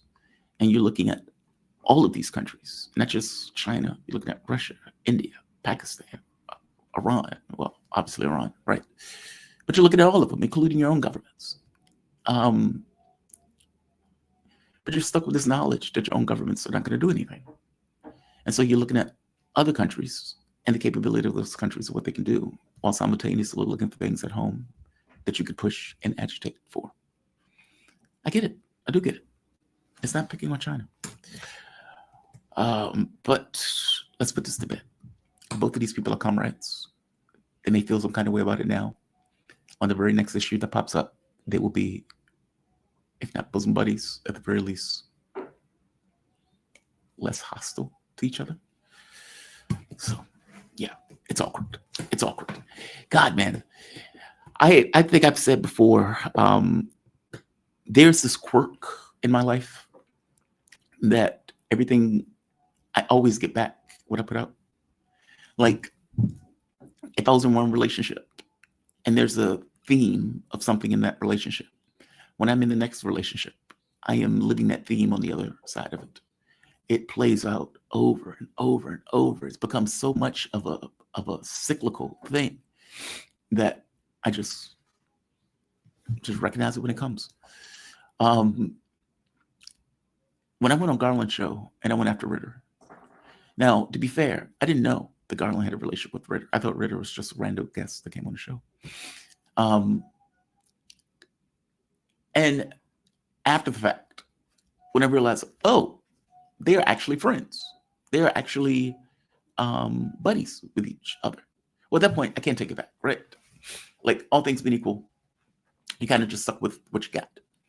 My ire had everything to do specifically with what Ritter said. Had nothing to do with what he did, what his history, his past, any of his dalliances with the legal system. I'll just leave it at that. It was very specific to, he said this in his topic. This is what was said in the video. I take issue with this. So this was a little bit different because this went to the person on both. Like, I don't want you calling KJ a clown, nor do I want you going after Dimitri for his law work. But either way, besides the point, right? I feel like I'm in that position where two people are very passionate. They're making their points about what's bothering them in the situation. Both are fantastic. Neither sees the fantasticness in the other person in the moment. And I'm stuck trying to give sympathy to excesses that may have taken place in both, or misunderstandings that have taken place in both, because all things being equal, I realize you may not know it. I know both of you. You're on the same side. That is an awkward thing. That is an awkward place. Yeah, I can see the position I put Garland in. My take, though, on this one was, how do you thread this needle where these people aren't hating each other and hating you at the end of the process? How can you be transparent? How can you be honest? How can you try to let both of them get their takes without it going too far off the rails? If it happened to me, I'd be pissed off too. So I get it from both sides.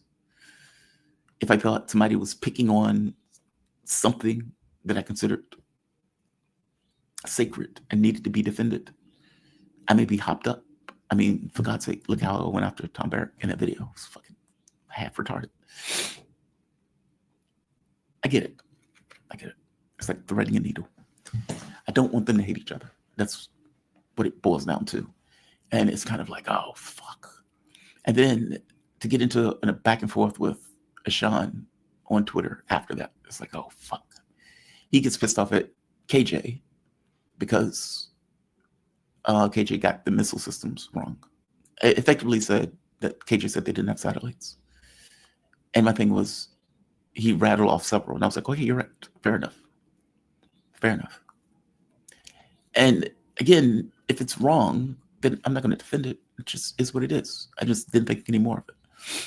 And then it's like, to go further and attack him as a person, where it's like, no, man, he fucked up like all of these times in 5 minutes. And it's like, dude, you should have stopped at your original point. You had me at your original point. Now you're attacking another one of my guests as a person, which is obviously beyond the table for me. That loyalty matters. In which case, I had to point out all of the other shit that you pointed out was wrong, with the exception of the missile thing, which I accept. And not just wrong, exaggerated. It's like, dude, what is the point of doing that?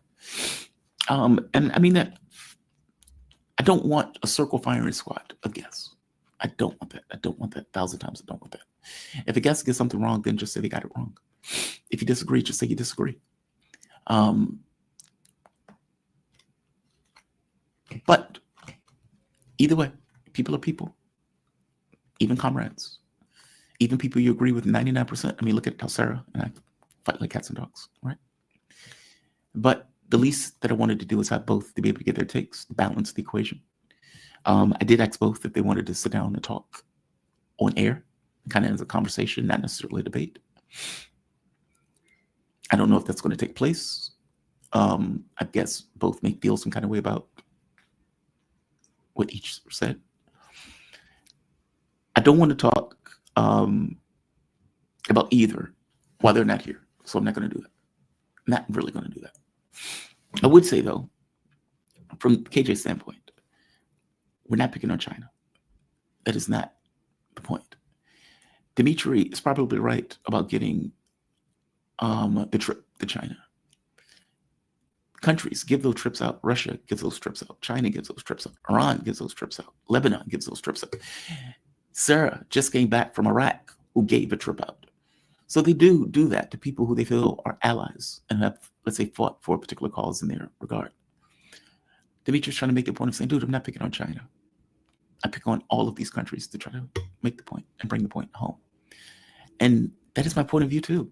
It's not an individual country that I'm looking at. I'm looking at all these countries saying all of them are culpable. China, less culpable than any of the others, of course, because it's the West that effectively is backing, funding, and all of this other stuff.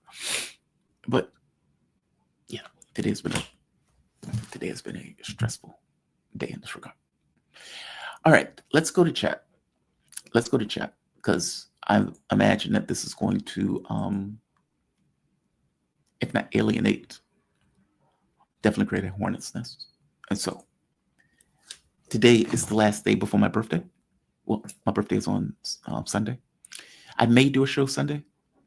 I'm still considering it. Depends on how I feel. If I wake up and energized and said, fuck yeah, I'm 48. Let's do a show. Then I may do a weekend. No, that's wrong. I have a weekend update show with Sarah. So we'll be doing that on my birthday. We'll be doing that on my birthday. That's right. All right. So you will see me on Sunday.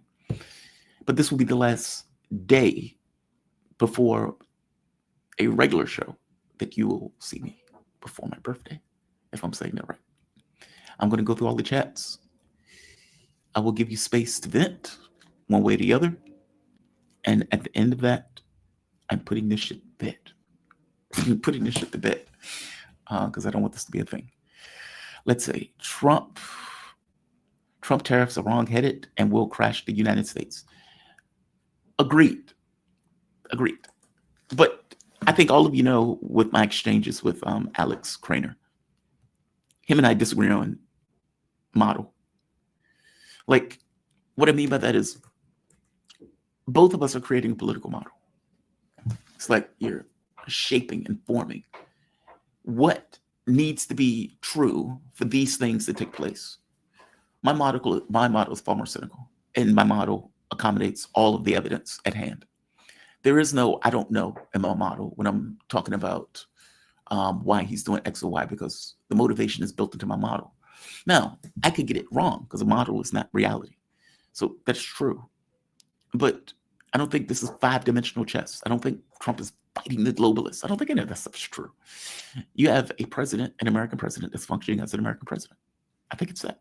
I don't think it's more complicated than that. The reason that Trump doesn't walk is because Trump doesn't want to be humiliated. He doesn't want it to be his war. That's been even reported in the media reports. He could always walk. He doesn't want to do it. He wants to get a deal. The reason he is shaking the hands of Jelani is because Trump is an American president, and America helped overthrow Syria, and he is following through with U.S. policy with the new ISIS president being the head of it. We have no issue with dictators, head choppers, or anybody else. We were working with those guys. So I guess my point is I agree with you. I have a limited time with Alex, and I brought him on to give his point of view, and I'll push back on some stuff, but I can't push back on all of it because we have differing views of the model. If that was the case, we'll be here arguing the entire time like we do on some of the other shows. I want him to make his point, and he was nice enough to come on today. But Kevin Wayne, yes, agreed. Let's see. For economics, go to Michael Hudson. Yeah, yes and no. That's not a ding to Michael Hudson, just to be very clear. I've tried to get Michael Hudson on the show. Michael Hudson didn't want to come on the show. So there's that. I think he's a fantastic economist. I have no issues with Michael Hudson. Differing points of view is not bad, even if you think those points of view are wrong. They're just not. I mean, how do you know where the floor is? And like with Alex, his point of view doesn't change mine in this case, but he may hit upon something that I just fundamentally don't understand or misunderstand, that I might be like, wow, that's an interesting way of looking at that, which informs me more. So having an opposition point of view doesn't bother me in this case. I mean, granted, I don't want to be lunatics like somebody saying rape is great. It's like, okay, get the fuck off my show. That's obscene, right? But within the context of boundaries of the person being able to make a coherent argument, I can accept it, even if I disagree.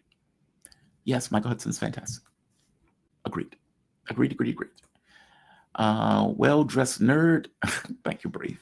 I appreciate it, Brave. Happy birthday, man. Happy birthday, JT. Not much. Have a birthday coffee on me. Thanks, man. I appreciate it. Brave is more than you realize. It really is. Look, I would say you can support this channel. Super chat, memberships, PayPal, Patreon, buy me a coffee. So many of these things now. Super stickers.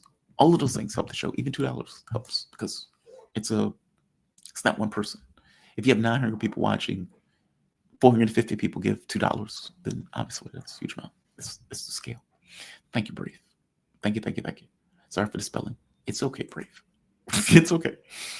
Mr. Riffley, beep vroom. You're talking about Laith doing it in the car. God, man, he freaks me out. It's like a couple of weeks ago, you were in a black site. Ain't that some shit, right? And then now you're in the car saying, dude, they almost took my life. It's like, what? They almost took my life. And since you're dealing with Israelis, I absolutely 1000% believe they could have taken his life, especially with the press thing on. Oh, that is red to a bull. So yeah. Pink Rose, KJ, we all need to do more because the genocide is still happening. Dimitri is right. Pink, yes. Look, my thing is I don't want to alienate KJ and talk about him after, like when he's not here. And that was kind of my issue with the thing with Dimitri, to be honest. But you had to give him the say. I would prefer to have a conversation with Dimitri as he's doing it because I don't want him to go bananas on his own show, which is what I would have done when I found out immediately. I would rather just have the conversation since it happened here. So, yeah, this sucks. It sucks. Like, it's one thing if you have an enemy. Like, it's one thing if this one guy is a bad guy. It's easy, right? Fuck that guy. The guy's horrible. That's not where we are. This has been a circle firing range. Me going after Sean for going after KJ. Dimitri going after KJ for KJ going after him. KJ going after Dimitri because of the thing. It's like, oh, fuck. Oh. I don't know if Sean will ever come on this channel again. So I think I might have lost, I guess, even though I didn't mean any harm, but I will vigorously defend my guess.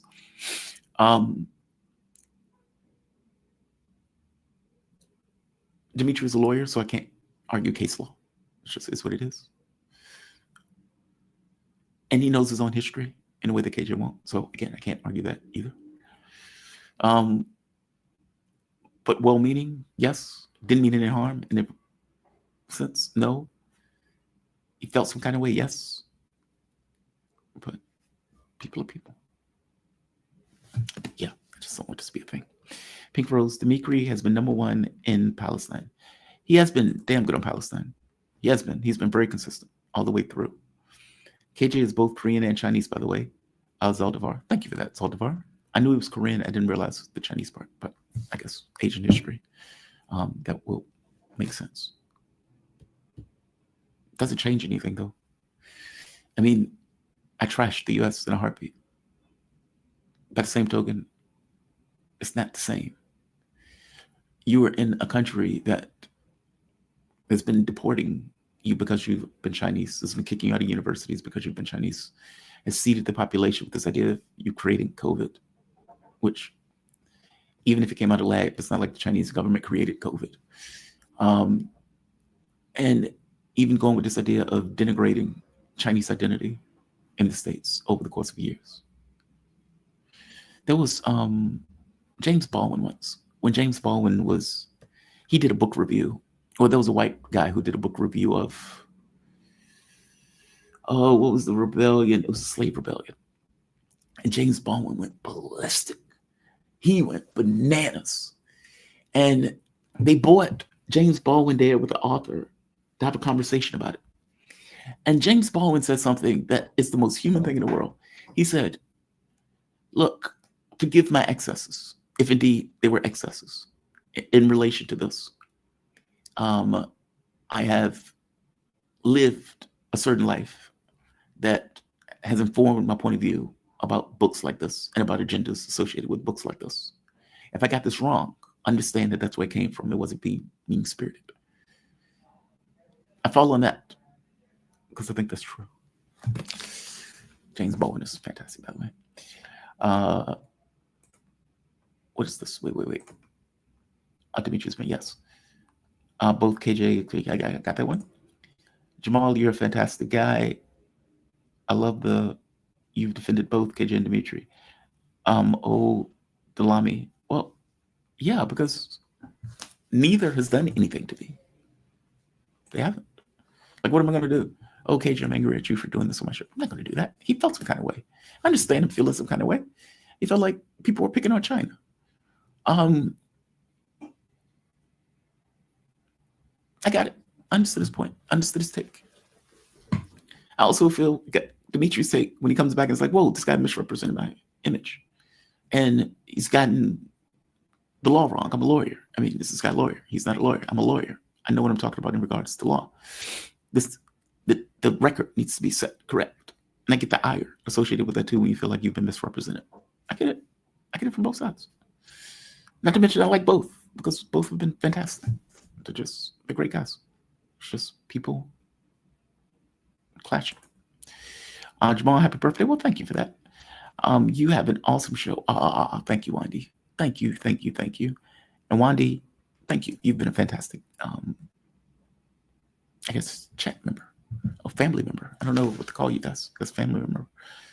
You've always supported the show, especially the new iteration. So thank you for that, honestly. What is this? Happy birthday from Canada, Jamal. All the best. Who was this? Keith Alcock. Keith Alcock. Thank you, Keith. I appreciate that. Alexander G. Okay, what is this? If China decided to cut economic ties with Israel, that is economic warfare against the whole West, is it? China had a bad experience with that in World War II. Japan retaliated. Well, dude, no, come on. The U.S. had a blockade on Japan because of Japan murdering, killing, and enslaving, not to mention the comfort women in Asia. Don't put that on China, unless I'm woefully mistaken, which I may be, right? I don't know chapter and verse of this history. I do know the U.S. put sanctions on Japan, and Japan went ballistic at that point and ended up getting bombing of Pearl Harbor. China was a victim in that. China was a victim. Don't put it on them. China is no longer the victim. And again, I think what's getting lost in this is that nobody's picking on China. Nobody's singling China out and saying China is uniquely so and so. It's not that. Even when we were having the conversation, it was Russia and China. Like Russia talks big, but Russia is still working in coordination with Israel. It's not about China. It's not. It's about countries in general. China is just a huge country, and so people immediately look at them and also say, hey, what are you doing? But I've never singled out China in this way, to isolate them as a distinct individual thing that is uniquely accommodating of blame. No, the Western nations are obviously accommodating of blame. China is the least to blame in all of this. But that's not really Dimitri's argument. His argument has to do with if you have the capacity to do something, you should, regardless of whether you're China, Russia, India, Pakistan, Algeria, Timbuktu, whatever. So I get them. It's a matter of states. Keep up the great work. Thanks for everything you do. Red Axis, thank you for watching. I can't have a show without you. Thank you for watching. Pink Rose, happy birthday, Jamal. Share a birthday on my... What is this? You share a birthday with my sister. Do I? I'm Dominican American. I criticize America all the time. Love your show, by the way. Keep it up. Thank you for that, Pink Rose. I appreciate that. I share a birthday with your sister. You know, it's funny. My first cousin, Chris, married a woman with my exact birth date, August 31st, 1977. The only difference is we have a different time of birth. Mine is 6:05 a.m. I was born literally as the sun breached the horizon. I forget what hers, she was later in the day, obviously. But it's like, dude, you married your first cousin or somebody, with the same birth chart as your first cousin? It's like, yeah. It's like, gross. No, she's awesome, by the way. She's a great wife. But I want to thank all of you. Honestly, I want to thank all of you. You guys make the show what it is. Can't have the show without you. The U.S. is a bad actor. Yes, the U.S. is a bad actor. Absolutely. I mean, they're fucking supporting a genocide. Couldn't happen without the U.S. involved. Ireland is Israel's number 2, right, partner behind America. Yes, that's true. China is number 3. But if you talk about imports, China is number 1 if you don't include the European Union. And the reason, the point I made earlier, the European Union is a block. If you want to break it up as a block, then the individual countries, then yeah, China is number 1. As I pointed out in the argument on Twitter, how do you know which one KJ was talking about? I erred towards KJ's side on this because he knows what's in his mind. And so all things being equal, he was right about them taking in a small amount in that case, because again, if targeting Ireland is number 2, then obviously China's not taking in a huge amount. Yeah, I defend my guess. I make no bones about it. I'm shameless about it. Yeah, I'm shameless about it. I don't, to me, it's obligation of a host. You're guilty for playing favorite part. You are complicit. Palestine, PS 67 borders. Okay, I don't know who that fight is about. By the way, as a community announcement, how many candles on your birthday cake? 48.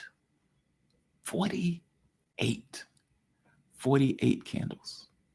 48 fucking candles. 48 candles. Yeah, I'll be 48 this year. I will be 48 this year. Let's see. Ethnically Chinese with Western, what is explicit? Your only obligation in life is to not become an ass. Is that what it is? Asshole? No, that's supposed to be your only obligation, not become an asshole. Your sister will be 50. Oh, cool. Very cool. Very cool. Hung Meow. What is this one? Happy birthday, Bloodline. Oh, what is this? Bloodline, Guangdong province. I defend China.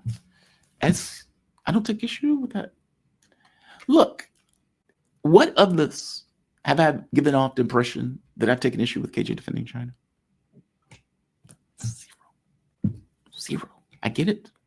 I take no issue with that. I take no issue with it at all. People are going to have things that they defend and they care about. That's not negative. Like, I defend my guests. I care about my guests. Happy birthday, J-Man. Thank you for that. Stop stating fights. Just kidding. Stop starting. I didn't start any fights. Just kidding. Talking out disagreement is a thing. Yes, that is my objective. My goal is to be the mediator, to say, okay, let's bring this shit to a close and let's chill the fuck out. What do you say, Jamal? This is a natural topic. Jamal is neutral in this matter. Yes, just bringing up the topic. Yeah, neutral. I'd have a dog in this fight. I mean, don't get me wrong. I don't want my guests attacking each other unless it's on points. That's different, right? Went after Ritter, I went after him on points. I didn't go after him on anything else. So there's that. I don't want to create bad blood. It's what I'm trying to avoid.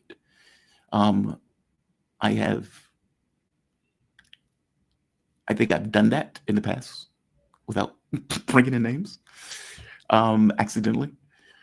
And I would prefer to not have people who may not know that under normal circumstances would be thick as thieves and perfectly fine to go, to be upset at each other.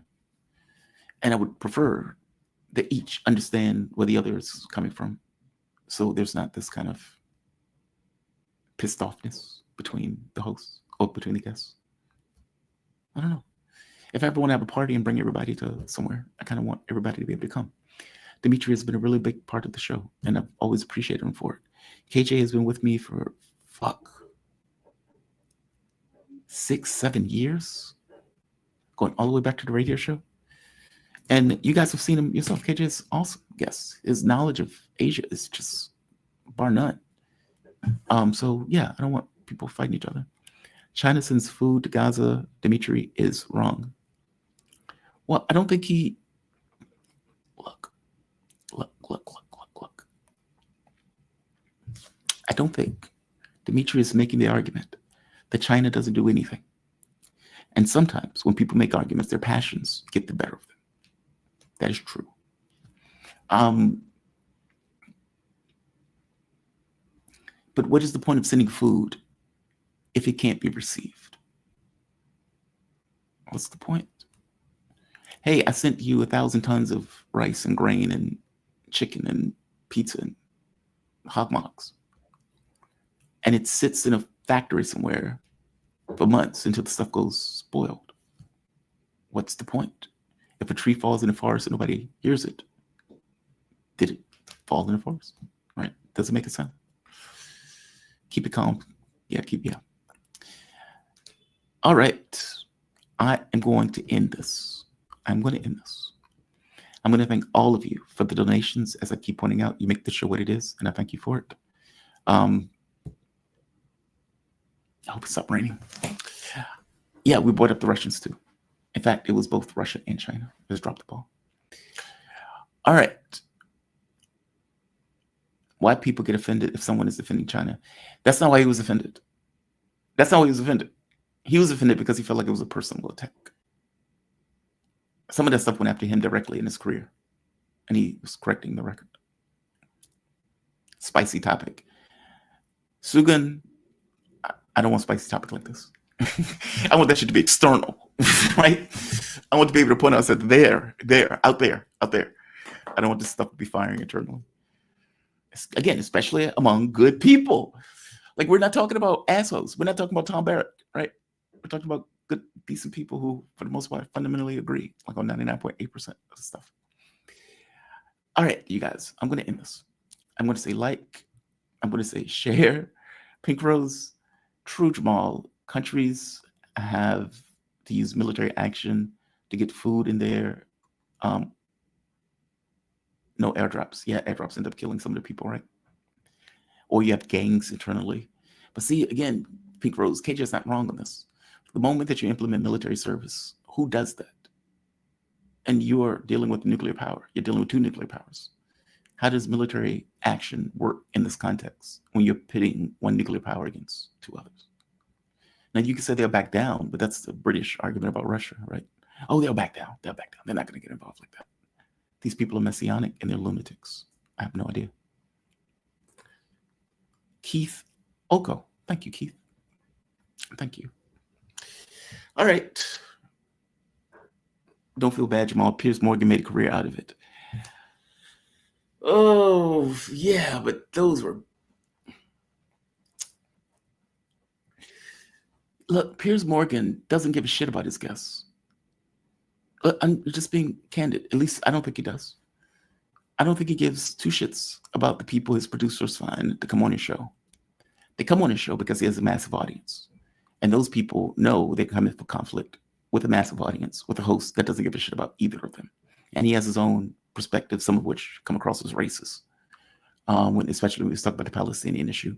He may have flipped, but he flipped probably because of the level of pressure that was applied to him, not because he cared anything about the Palestinian cause. That's not my show. That's not my show. When I'm bringing on a guest, it's usually somebody I actually like, somebody I want to talk to, somebody that I find interesting. That is usually the person that I'm bringing on.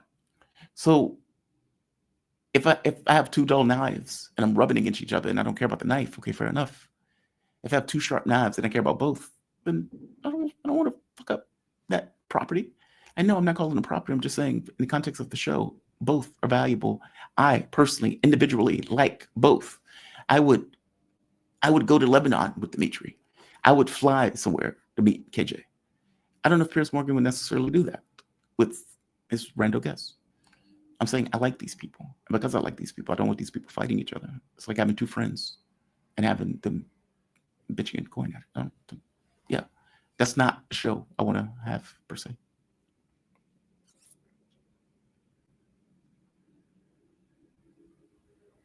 LOL, yes, I get that. I get that.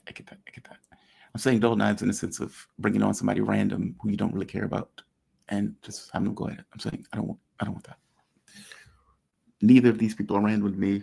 I've known Dimitri for what, 4 years. I've known KJ for like 6 or 7. Yeah. All right. You guys be safe. Be kind to the degree that you can be kind. I'm going to put out another fire. Have a good one, all. Enjoy the rest of your day.